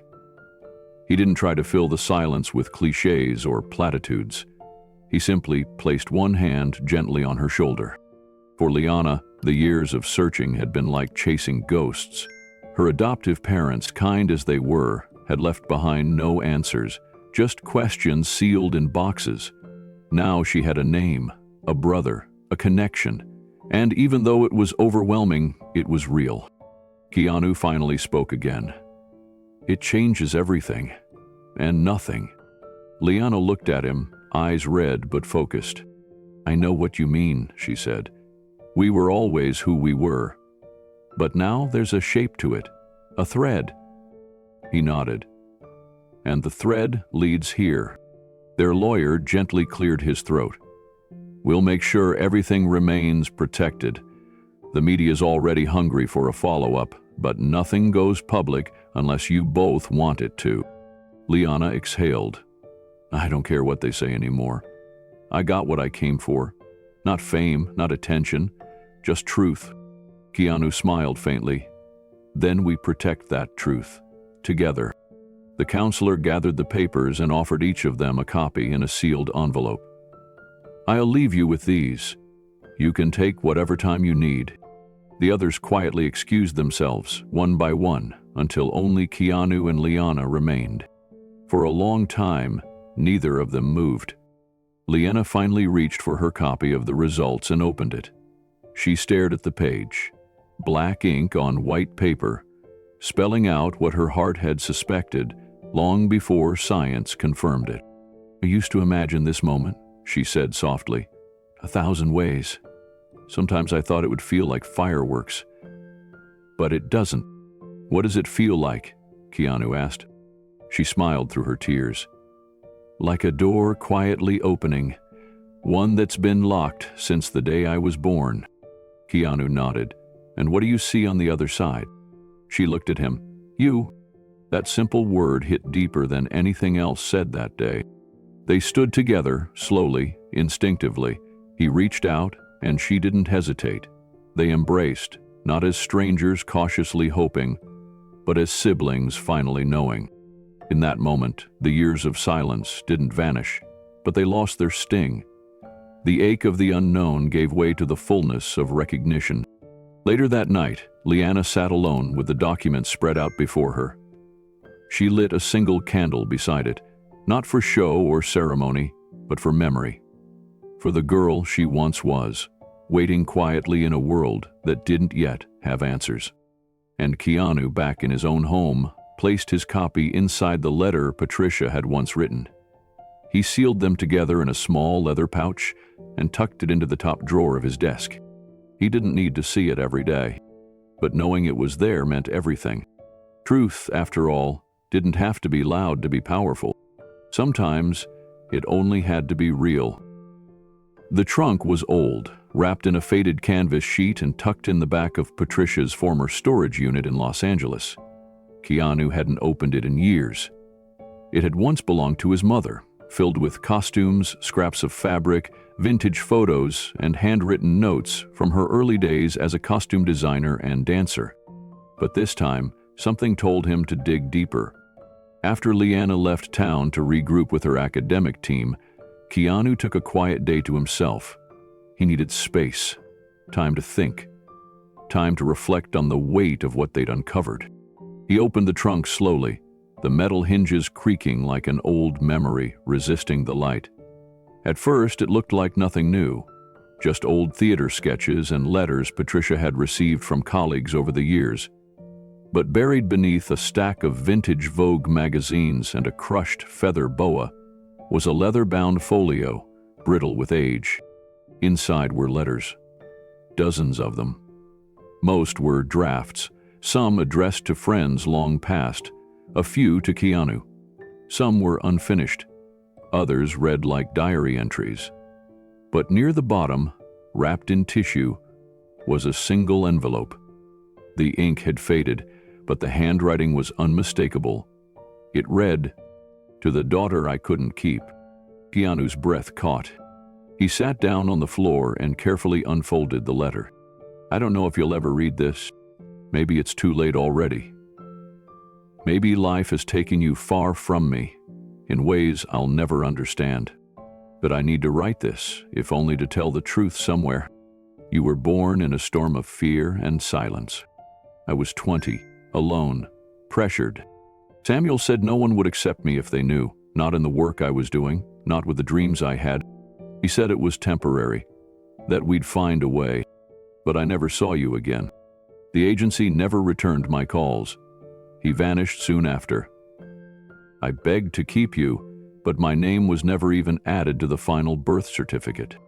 They told me it was cleaner that way." Keanu stopped reading and closed his eyes. For years, Patricia had barely spoken of that time. He'd asked once, when he was 17, if she ever had regrets. She had smiled softly, as if she wanted to say more, but said only, "Life gives us shadows. It's what we do with them that counts." Now he understood what she'd meant. He kept reading. "I've carried your memory in silence. Every birthday I lit a candle. Every time I heard a child laugh, I wondered if you laughed that way too. I told myself you'd grow up safe, loved, better than I could offer at the time. But I also know that choice should have been mine, not forced by fear or shame. I hope one day you'll understand. I hope one day you'll forgive me. I never stopped loving you, not for 1 second." Keanu folded the letter carefully and sat in the stillness. The room felt heavier now, as if her presence lingered in the air, not with regret, but with release. He didn't rush to call Liana. Instead, he spent the rest of the afternoon walking the hills behind his home, letter tucked safely in his jacket pocket. Every step echoed with the truth of Patricia's words. Not just sorrow, but love. Not just guilt, but a plea. By evening, he sat under the shade of an old tree and looked out at the skyline. The city buzzed, as it always had, but he felt something different now. A door had opened, and on the other side was a version of his mother he'd never fully known. A woman haunted by choices, yes, but also a woman who had tried, in the quietest ways, to reach beyond time. When Keanu finally called Liana the next day, he asked if she'd come by for coffee. No big meeting, no camera crews, just a brother and a sister learning how to talk. She came. He didn't hand her the letter right away. They talked first. About small things, about a book she was reading, about a strange dream Keanu had the night before. It wasn't until the sun had moved low across the sky that he reached into the desk drawer and held out the folded page. "He wrote this," he said softly. "To you." Liana stared at the paper as if it were made of glass. Her fingers trembled slightly as she unfolded it. And as she read, her lips parted in quiet recognition. The handwriting, the rhythm, the aching honesty in every word. Tears came, but they weren't sharp this time. They were full, heavy, cleansing. "She did love me," Liana whispered, "even when I didn't know her. She remembered." Keanu nodded. "She never said it, but I think she left it somewhere I would find when the time was right." They sat in silence for a long time after that, not because they didn't know what to say, but because they finally didn't need to fill the space. That night, Liana asked to keep the letter, not to frame it or share it, but to keep it close, as a daughter would, as someone who, after all this time, finally had something to hold on to. She said something quietly before she left. "I don't blame her. I never did. I just didn't know where to place the sadness." Keanu replied, "Now maybe you don't have to." Later, as the house settled into quiet again, Keanu lit a single candle by the window, the same candle he used every year on his mother's birthday. But this time, he let it burn a little longer. And before he went to bed, he wrote a few lines of his own in a small notebook he kept for thoughts never meant to be shared. She wasn't perfect, she was human, and in her silence, she left us a path. A broken one, yes, but it led home. The email arrived on a quiet Tuesday afternoon. It was brief, respectful, and unexpected. A senior producer at 60 Minutes had written to Liana through a private contact, requesting an interview. Not a spectacle, not a feature about celebrity or fame, just a story. Her story, told in her words. Liana had almost deleted it. She wasn't looking for cameras. She wasn't trying to become a public figure. For so many years, she had lived in the quiet places of science and academia, preferring lecture halls and libraries to headlines and microphones. But something in the tone of the message stopped her. That evening, she mentioned it to Keanu as they walked together through a quiet neighborhood park. He listened, without interrupting. When she finished, he paused for a moment before responding. "I think you should consider it." Liana looked at him, unsure. "Not for the media," Keanu added gently, "for the people out there who are still searching, for the ones who think they'll never be seen." She didn't answer right away, but the idea stayed with her. By the end of the week, she had agreed. The taping was arranged carefully. Neutral location, minimal crew, no invasive questions. Just one interviewer, a trusted journalist who had handled delicate stories before. The conversation lasted over 2 hours, though only a portion would air. Throughout the interview, Liana remained calm, composed, and deeply human. She spoke about her childhood, her loving adoptive parents, the moment she found the sealed box after their passing, the day she read the words, "Your brother's name is Keanu." She explained her research, her skepticism, the way she doubted herself even as the pieces fell into place. And then she spoke about the moment she met Keanu. "I expected him to be polite, maybe even cautious. But I didn't expect the way he listened, she said. Not to judge, just to understand. She spoke about the DNA results, the letter, the candle by the window. She didn't dramatize it, she didn't embellish. But by the end of the interview, there was something unmistakable in her voice. Gratitude, not just for the outcome, but for the journey. When the episode aired, it was framed not as a celebrity exposé, but as a quiet story about identity, truth, and reunion. The response was overwhelming. Adoption forums lit up across the internet. Comment sections overflowed with personal stories. Viewers from around the world began sharing their own lost connections, sealed files, anonymous birth records, and the ache of questions left unanswered. The most common message repeated itself in thousands of forms. I see my story in yours. One woman from Iowa wrote, I never thought someone like me could relate to someone like Keanu Reeves. But now I know, searching isn't about fame. It's about belonging. A man from South Korea posted, my parents never told me I was adopted. I found out at 30. This interview gave me the courage to reach out. Messages poured in from Vietnam, from Brazil, from Canada, from people who had never known how to begin their search. And suddenly, what had begun as a personal story between siblings became something far greater. Liana received letters, emails, and even handwritten notes at her university. Some were brief, just a single sentence. Others were pages long, stories of closed adoptions, late PAPE revelations, secret siblings, and decades of silence. One woman wrote, for 30 years, I thought I was a mistake. Your story reminded me that I was a person before I was a secret. Another note arrived from a man named Carlos in Mexico City. He had watched the interview with his daughter. He wrote, she asked me, does that mean someone out there might be my brother too? I had no answer. But now we're searching. Thank you for helping us open a door. Liana spent her evenings trying to read every message. Sometimes she wept. Sometimes she just sat quietly with the weight of other people's truths. What struck her most wasn't the tragedy in their stories, it was the longing. That simple, universal longing to be seen, to be known, and maybe, just maybe, to be reunited.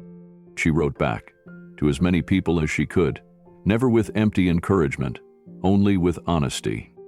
I don't know where your path will lead, she wrote to one teenager who had just discovered her adoption. But I believe that truth finds us when we're ready. Keep asking. Keanu stayed quiet publicly, but privately he stood beside her in every way. He helped her organize a moderated live stream Q&A for an adoption awareness foundation. They didn't talk about Hollywood, they talked about silence, systems, and healing. One clip from the event went viral. When Liana said simply, biology opened the door, but it was grace that let me walk through it. That line was quoted in articles, printed on posters, and even tattooed by one young woman who had reconnected with her birth mother just 2 weeks earlier. Through it all, Liana remained grounded. She still taught her students, still graded research papers, still made time for tea with Keanu once a week. But something in her had softened. A wall that had long protected her heart now stood open. Not unguarded, but honest. One evening, Keanu asked her if she ever wished it hadn't gone public. She smiled. No, because this wasn't about proving I belonged in your life. It was about telling the world that stories like mine exist, quietly, all around us. And they deserve to be told. He nodded. And you told it with more courage than I've ever seen. The world didn't move on as quickly as stories usually fade. Instead, ripples continued. Organizations reported a spike in open records requests. Adoption registries received record submissions. And family reunification groups grew in membership overnight. Something had shifted, not just for Liana, but for the invisible millions who carried unanswered questions in silence. And all because one woman, with trembling hands, had stepped forward and said, he has the right to know who I am. That truth had echoed, and it wasn't done echoing yet. The invitation came in the simplest form, a text message, short and unassuming. "Hey, if you ever want to break from the noise, come, stay a while." Keanu didn't follow it up with a call or pressure. He just let the words sit, waiting for Liana to decide. 2 days later, Liana packed a small bag and flew to Los Angeles. Keanu met her at the airport himself. No driver, no entourage, just him holding a thermos of tea and a book he thought she might like. She smiled when she saw the cover, an obscure text on brain plasticity, something they had discussed once in passing. "Figured it might beat airport fiction," he said with a grin. Liana stayed in the guest house behind Keanu's home, a warm, quiet space filled with natural light and bookshelves. The first night, she slept for nearly 10 hours straight, something she hadn't done in years. In the days that followed, their bond grew, not through grand gestures, but in small, silent ways. They walked the dog together each morning, usually without saying much. Keanu showed her his favorite hiking path, a ridge that overlooked the city but somehow felt a million miles away from it. Liana, in turn, cooked breakfast one morning, just eggs and toast, but he said it tasted like something his mother used to make.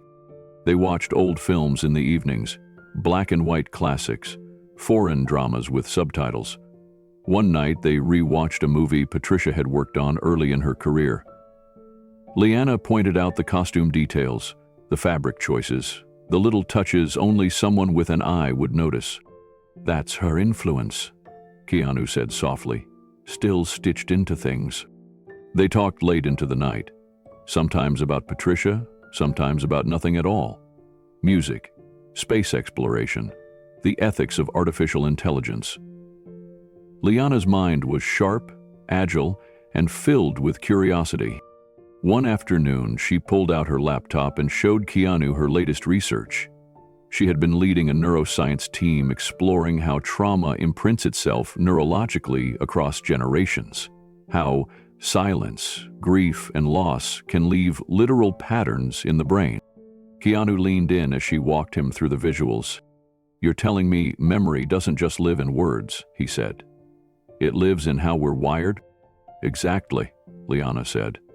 "And sometimes healing isn't just about talking, it's about reshaping the connections, rebuilding the bridge." He nodded. "I think that's what we're doing, isn't it?" "Exactly that." Later that week, Keanu brought out a small wooden box from the top shelf of his closet. Inside was a silver ring, simple, delicate, with a faint engraving inside. "Patricia used to wear this when she designed," he said. "Said it reminded her of focus." Liana held it carefully, her fingers trembling slightly. "I want you to have it." She looked up at him, stunned. "Keanu, I can't." "Yes, you can," he said. "It belongs with you. It always did." She didn't cry then, not quite, but her voice cracked as she whispered, "Thank you." He smiled.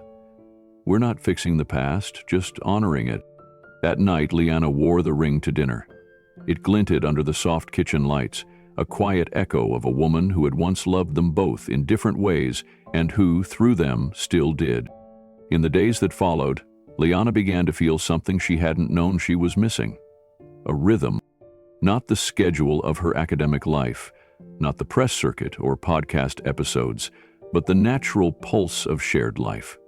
She and Keanu had fallen into a quiet sync. No explanations needed. No performance. They had family dinners, just the two of them, with no agenda. Sometimes it was takeout. Sometimes Liana cooked.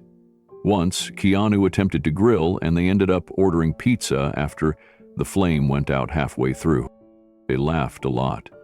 Not loud or performative, but the kind of laughter that settles deep in the chest and leaves a quiet afterglow. It surprised them both. How easy it felt. How natural.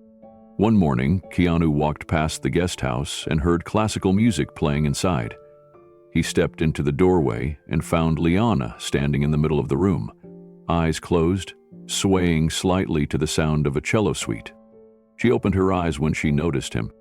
"I used to do this as a kid," she said, "whenever I needed to think." He smiled. "Looks like you're still thinking." She laughed. "Yeah, a little more now." On Sunday, Keanu suggested they visit a local art museum. Leanna hesitated, worried about being recognized, but he promised they'd go early. They strolled through the exhibits with coffee in hand, pausing at a photograph of two children holding hands on a beach. Leanna stared at it for a long time. "I used to dream this," she said. "A sibling, someone beside me. I thought it was just imagination, but maybe I was remembering something before I ever knew it." Keanu didn't speak. He just stood beside her, quietly holding the moment. That evening, Liana received a message from one of her former students. The girl had seen the interview and wanted to say thank you. She wrote, "You helped me believe that not everything has to stay broken." Liana read the message aloud, then looked up at Keanu. "I used to think healing was a process you did alone," she said. "Now I think it's something we do together, even when we're scared." He nodded. "Especially when we're scared." Before Leanna left to return to Seattle for a university lecture, they sat together on the back porch under a fading sky. The dog curled at their feet, the ring still on her hand.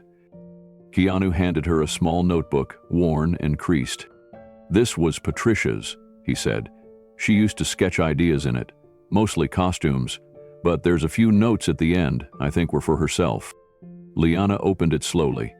The final page held only one line, written in soft pencil. "All day, you'll find her, and she will be brave." Liana's hands shook. "He meant you," Keanu said. The silence between them was full, heavy with meaning, light with peace.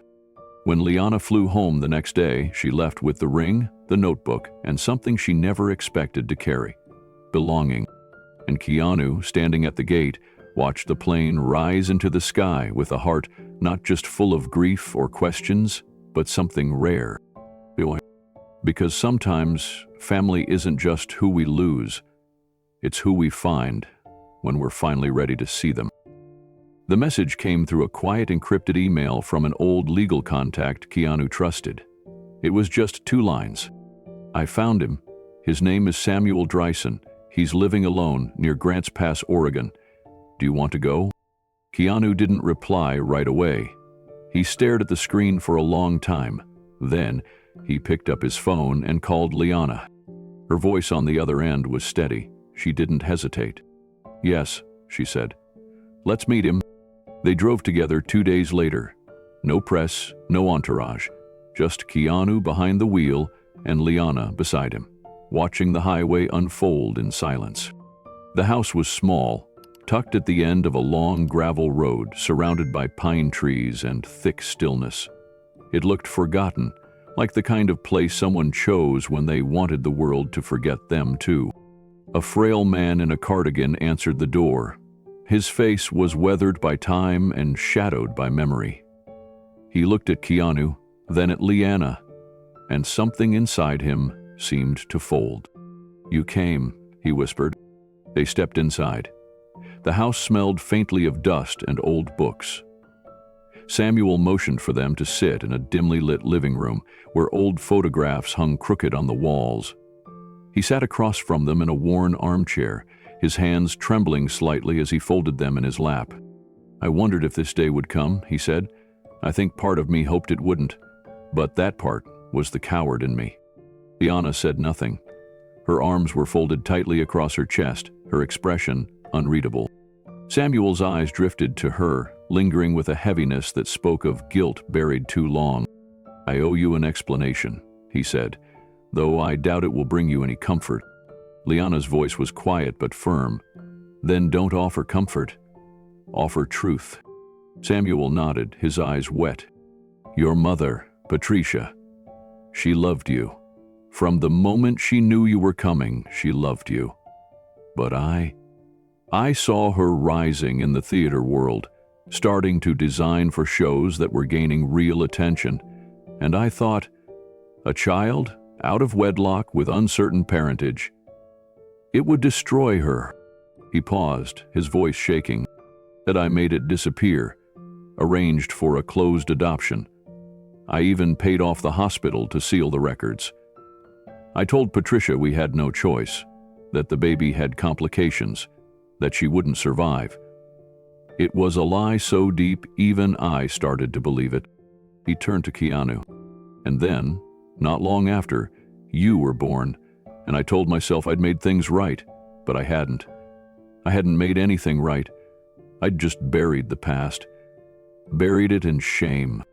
Liana's jaw tightened. She rose from the couch slowly, steadying herself on the edge of the coffee table.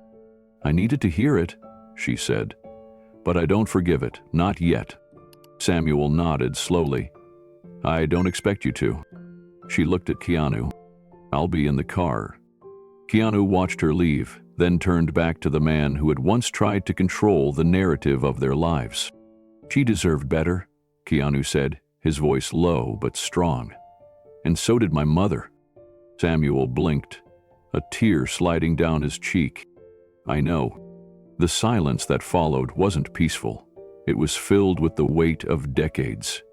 But in that silence, Keanu stood tall, not in anger, but in truth. Because this moment wasn't about vengeance. It was about naming the wound. Keanu didn't move from the couch for several minutes. Samuel sat across from him, shrinking into the fabric of his chair, like the words had taken what little remained of his strength. Eventually, Keanu spoke again. Why didn't you ever come forward?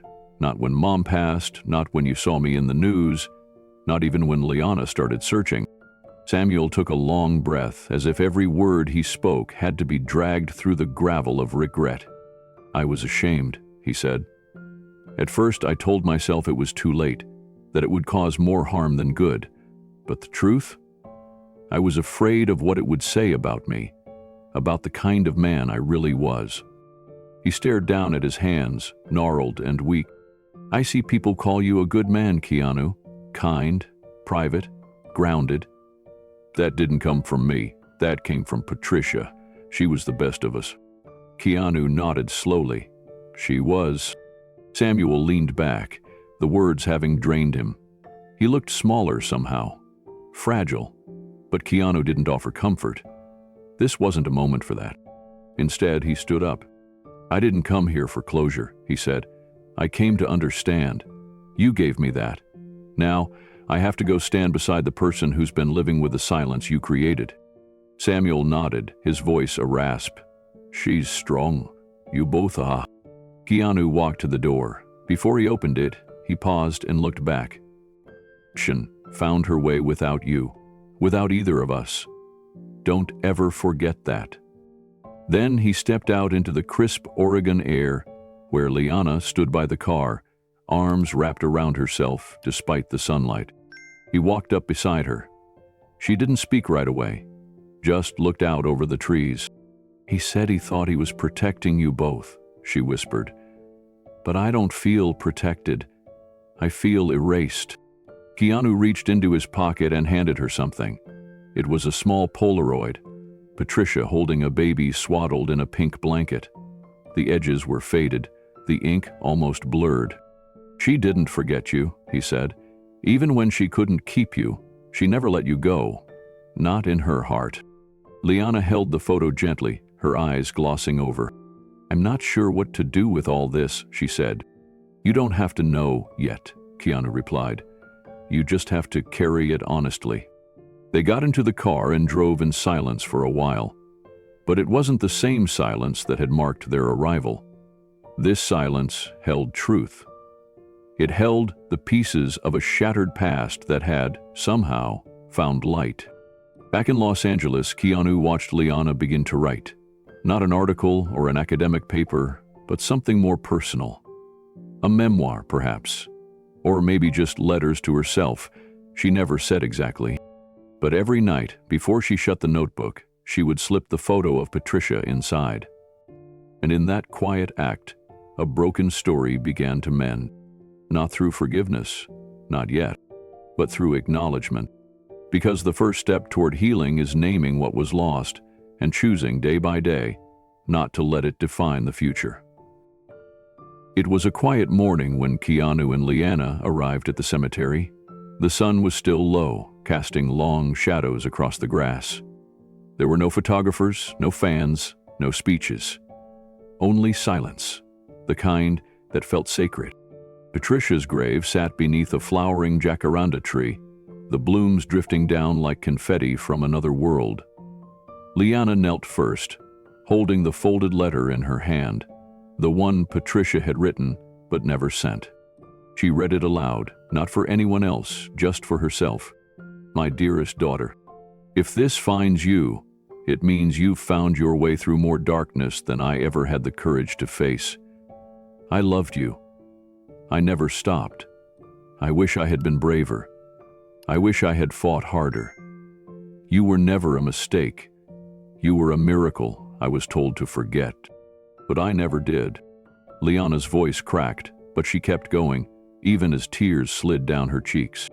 I hope you found love. I hope you found yourself. I hope you forgive me, not because I deserve it, but because you deserve peace. She folded the letter again and tucked it into a small glass box. Then she placed it gently at the base of the headstone, anchoring it with a smooth river stone they had found together during a walk in Vancouver. Keanu stepped forward and laid a single white lily beside it. He didn't speak right away. When he did, his voice was low. She wanted to do better, he said. And I think she'd be proud of what we're doing now. Not because it fixes anything, but because we're not running from the truth. They stayed there a while, just sitting beside the grave. No timeline, no distractions, just presence. Before they left, Keanu took Leanna's hand. I think this is the beginning of the second chapter, he said, for both of us. Back in Los Angeles, the next steps happened quietly. Keanu worked with his team to establish a donation to an adoption search and reunion foundation, naming the fund after Patricia Taylor. It was designed to help people who couldn't afford the legal or research fees that often blocked them from finding their biological families. He didn't do interviews, he didn't make a speech. The only public statement read, "Every person deserves the truth about where they came from. This is for the ones who've waited long enough." Leanna, meanwhile, returned to her writing. It started with a single page, then another, then a dozen. She wrote in the early mornings, before lectures, late at night, when the world was quiet. She didn't plan on publishing it first, it was just for her. But one day she shared a chapter with Keanu. He read it slowly, then looked up at her with tears in his eyes. "You're not just telling your story," he said, "you're telling mine too." She called the memoir The Quiet Sister. It wasn't a tell-all, it didn't name names or lean into drama. It was thoughtful, honest, laced with pain and grace in equal measure. In one chapter, she wrote, "Forgiveness isn't about forgetting. It's about choosing not to carry the weight alone anymore." I didn't come into Keanu's life looking for redemption. I came looking for truth. But what I found was family. When the memoir was released, it didn't make front-page headlines. But it didn't need to. Readers found The Quiet Sister through word of mouth. It passed gently from one pair of hands to another, recommended in online forums and quiet book clubs. It became a favorite among adopted adults, estranged siblings, and mothers who had once been told to give up their children. The reviews weren't about plot twists or drama. They were about how it made people feel. It felt like someone was finally telling my story, one reader wrote. It gave me the words I never had, said another. Leanna received hundreds of letters. This time, they weren't asking for answers. They were offering something deeper: connection, gratitude, hope. One letter, from a woman named Grace in Ohio, read, "I gave up a child in 1982. I thought I'd buried that part of myself forever, but after reading your book, I reached out through a reunion registry. Yesterday, I got a message. It's her, my daughter. I haven't replied yet. I'm scared, but I'm ready to try. Liana kept that letter in her journal. That winter, she returned to the cemetery alone and placed a copy of the memoir by her mother's grave. "For you," she whispered, "and for the silence we both lived through." Keanu, true to his nature, remained behind the scenes, but his bond with Liana only grew deeper. They began hosting quiet dinners with friends and extended family. No press, no publicity. Just long evenings filled with stories, laughter, and the kind of healing that doesn't need to be declared. One evening, they sat on the back porch of Keanu's home in Laurel Canyon. The stars were clear, the city just a soft blur of light beneath them. Liana held the small silver ring he had given her, a delicate piece that once belonged to Patricia. She turned it slowly between her fingers. "I used to think legacy was about blood," she said. "Now I think it's about bravery." Keanu nodded. "And truth." They fell into silence, the kind that no longer felt heavy. It was a peaceful kind of quiet, the quiet of understanding, of acceptance, of something earned. The next morning, Liana received a call from her publisher. The Quiet Sister had been nominated for a Human Rights Book Prize. She didn't cry. She didn't celebrate. She just closed her eyes and whispered, "Thank you." Not to the publisher, not to the committee, but to the woman who had once written a letter in the dark, hoping it might one day reach the daughter she couldn't keep. Forgiveness hadn't come in one moment. It had come in fragments. Conversations, choices, acts of courage that didn't look like heroism, but healing. The journey wasn't over, but it had found its center, and Patricia Taylor's story, once buried in silence, had become the foundation for something new. Not just a reunion, a rebirth. It was a calm Thursday afternoon when Keanu's assistant knocked gently on his office door. She stepped in with a curious expression and handed him a tablet. "There's a video message flagged for you," she said. "It was sent to the foundation address." Keanu looked down at the screen. The subject line read, "I think I'm connected to Liana. Please help." The message began with a soft-spoken voice accented with Portuguese. "Hello, my name is Isadora. I live in Sao Paulo, Brazil. I know this will sound unbelievable, but I think I might be part of your family." Keanu leaned forward as the woman continued, her eyes wide with a mix of anxiety and hope. "I was adopted from a hospital in Honolulu in 1964. My adoptive parents never spoke much about it, but last year my daughter gifted me a DNA test. A few weeks ago I received a match. Half-sibling. Her name is Liana Ellis." Keanu's breath caught. The name, the date, the hospital. Isadora's voice grew more emotional as she went on. "I read about Liana through the adoption forums after her story was shared online. I wasn't going to say anything. I didn't want to intrude. But then I saw her name again, and yours. I know this might be nothing, but I have to try. I've spent 60 years wondering where I came from." By the time the video ended, Keanu was already dialing Liana. She answered quickly, her voice curious. "Everything okay?" "I think we just got another message," he said. Liana was silent for a second. "From who?" He explained. "The hospital, the name, the half-sibling match." There was a quiet gasp on the other end of the line. "She's from Brazil?" Liana asked. Keanu nodded, then remembered she couldn't see him.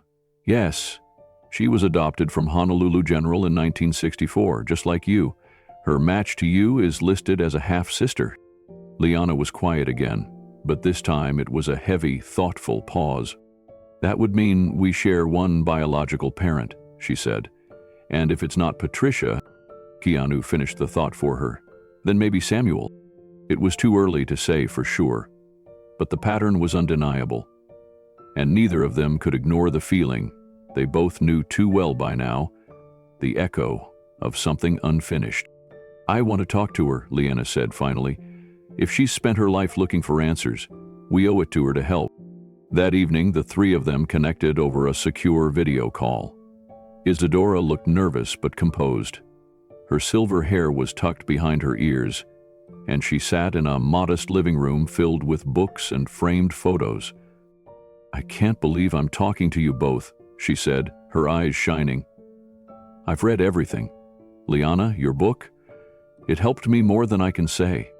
Liana smiled gently. "I'm glad it reached you. I think we've both learned by now, stories have a way of finding the people who need them."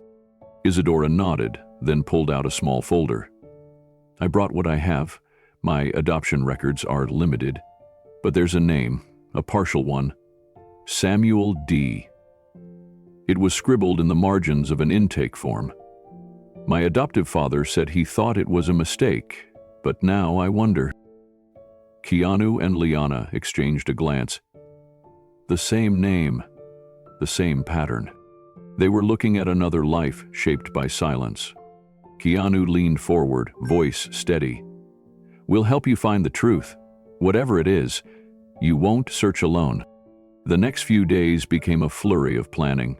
Liana worked with Keanu's legal team to secure discreet testing arrangements. Isadora agreed to provide DNA samples through a certified lab in Sao Paulo, with results cross-referenced at the same institutions Keanu and Liana had used. In the meantime, Liana and Isadora exchanged messages, photos, and stories. They talked about their childhoods, what they knew and didn't know, and the strange coincidences that led them here. One night, Keanu joined their video chat. The screen lit up with all three faces, different, yet somehow bound by something deeper than resemblance. "I just want to say thank you," Isadora told them, her voice thick with emotion. "Even if we're not related, being taken seriously, being heard, it means more than I can explain." Keanu smiled gently. "You've spent a lifetime in the dark. That ends now. Whatever we find, you deserve the truth." It wasn't long before the conversation turned to Patricia. Liana shared some of the letters she had discovered. She read them aloud in her soft, even tone. Isadora listened, sometimes with closed eyes, sometimes with tears streaming silently. "He sounded like a strong woman," Isadora whispered, "and kind. I think maybe I would have liked her." Keanu nodded. "She would have liked you too." In that moment, they weren't celebrities or academics or strangers from different continents. They were just people piecing together the fragments of a lost story. And that story was still unfolding. A few days later, Liana called Keanu while walking through the garden behind his home. "I've been thinking," she said. "What if there are more of us?" He didn't respond right away. Then, quietly, he said, "I've been wondering the same thing. If Samuel was desperate to hide one child, maybe there were others. They let the weight of that settle between them." "I'm not looking to open wounds," Liana added, "but I also can't ignore the feeling that this isn't over." Keanu stopped walking. "Then let's not ignore it." Together, they began the early stages of a broader investigation, cross-referencing birth records, legal logs, and anonymous matches from DNA databases, all filtered through privacy and compassion. They weren't chasing headlines, they weren't building a spotlight, they were building something else. They met to catch the ones still falling through the cracks of lost histories. On a quiet Sunday afternoon, Isadora's results arrived. Partial, a half-sibling, strong maternal DNA, overlap with Liana, but no trace of Patricia Taylor. Keanu and Liana sat together, reading the report under the soft sunlight filtering through his kitchen window. "So it wasn't Patricia," Liana said. Keanu looked down at the page. "That means Samuel," Liana finished. "He's the link." They both stared at the line that confirmed it. The man who had tried so hard to erase the past had left behind a trail that could no longer be buried. Keanu set the paper down. "We've found another sister." Liana exhaled. "Then we began again."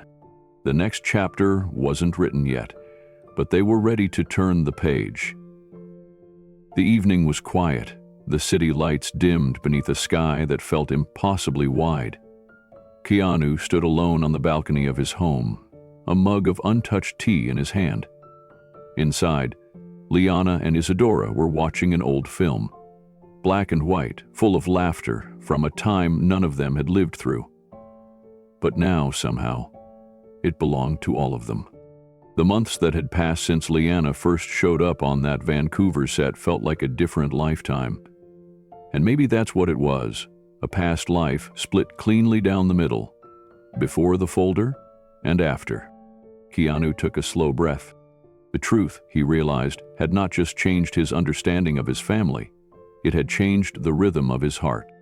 There had always been a silence around his childhood, not a cold one, but a space, a soft ache, an unnamed absence.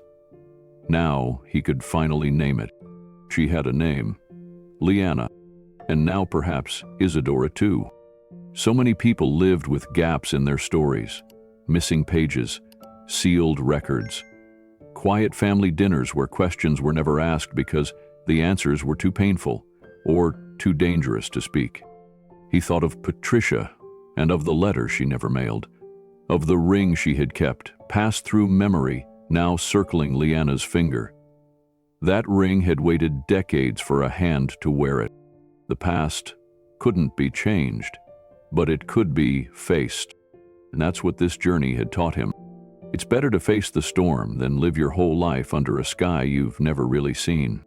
Keanu turned and walked back inside. Liana looked up from the couch, her face lit softly by the flickering screen. "Everything okay?" she asked. He nodded. "Just thinking." She smiled. "Good kind of thinking?" "The kind that hurts a little," he said, "but in a good way." Later that week, Keanu sat down for a short video message. He didn't call it a statement or a press release. It was just him, a camera, and a message. To the world. To the one still searching. He looked into the lens with calm eyes and said, "There are moments in life that don't announce themselves. They show up quietly, like a stranger with a folder at your door. And sometimes they carry the truth, the kind that shifts everything you thought you knew." He paused. For me, that moment began with a photograph. My mother, standing beside someone I'd never seen before. But I could feel something. I could feel the silence between them. A deeper breath now. Not all families are built the same way. Some are born in hospitals, others in loss, some in letters never sent, and some in the courage to ask, "Where did I come from?" He leaned forward just slightly. "If you've ever asked that question, you're not alone." His voice stayed steady. "I've learned that the truth, no matter how delayed or complicated, is always better than the silence. It may hurt. It may unravel things you thought were solid. But it also has the power to connect what was once broken." He let the words settle, then continued, "So if you're out there looking, if you've ever searched for someone you lost, or someone you've never met, keep going. Keep asking. Keep hoping, because the truth has a way of finding its way home." Keanu's voice grew quieter, more personal, as if speaking to just one person on the other side of the screen. Sometimes, the answers you're looking for won't come from records or DNA kits. Sometimes they come from the bravery of another person stepping forward with nothing but a photo, a note, or a name. He paused again. That was Liana. She showed up not to accuse or demand, but to ask for a chance. A chance to be heard. A chance to belong. He looked away from the camera for a moment, gathering the right words, then turned back. "Ian changed my life, not by proving something to the world, but by showing me what family really means." Another breath. It means choosing truth over pride. It means listening, even when it's uncomfortable. And sometimes it means welcoming someone you never expected, but who feels like they've always been there. The last part of the message was unscripted. "I don't know what's next. Maybe there are more stories waiting. Maybe there are more people out there like Liana. But what I do know is this. We find our way forward by honoring the ones who came before us and embracing the ones who arrive now, carrying pieces of our past."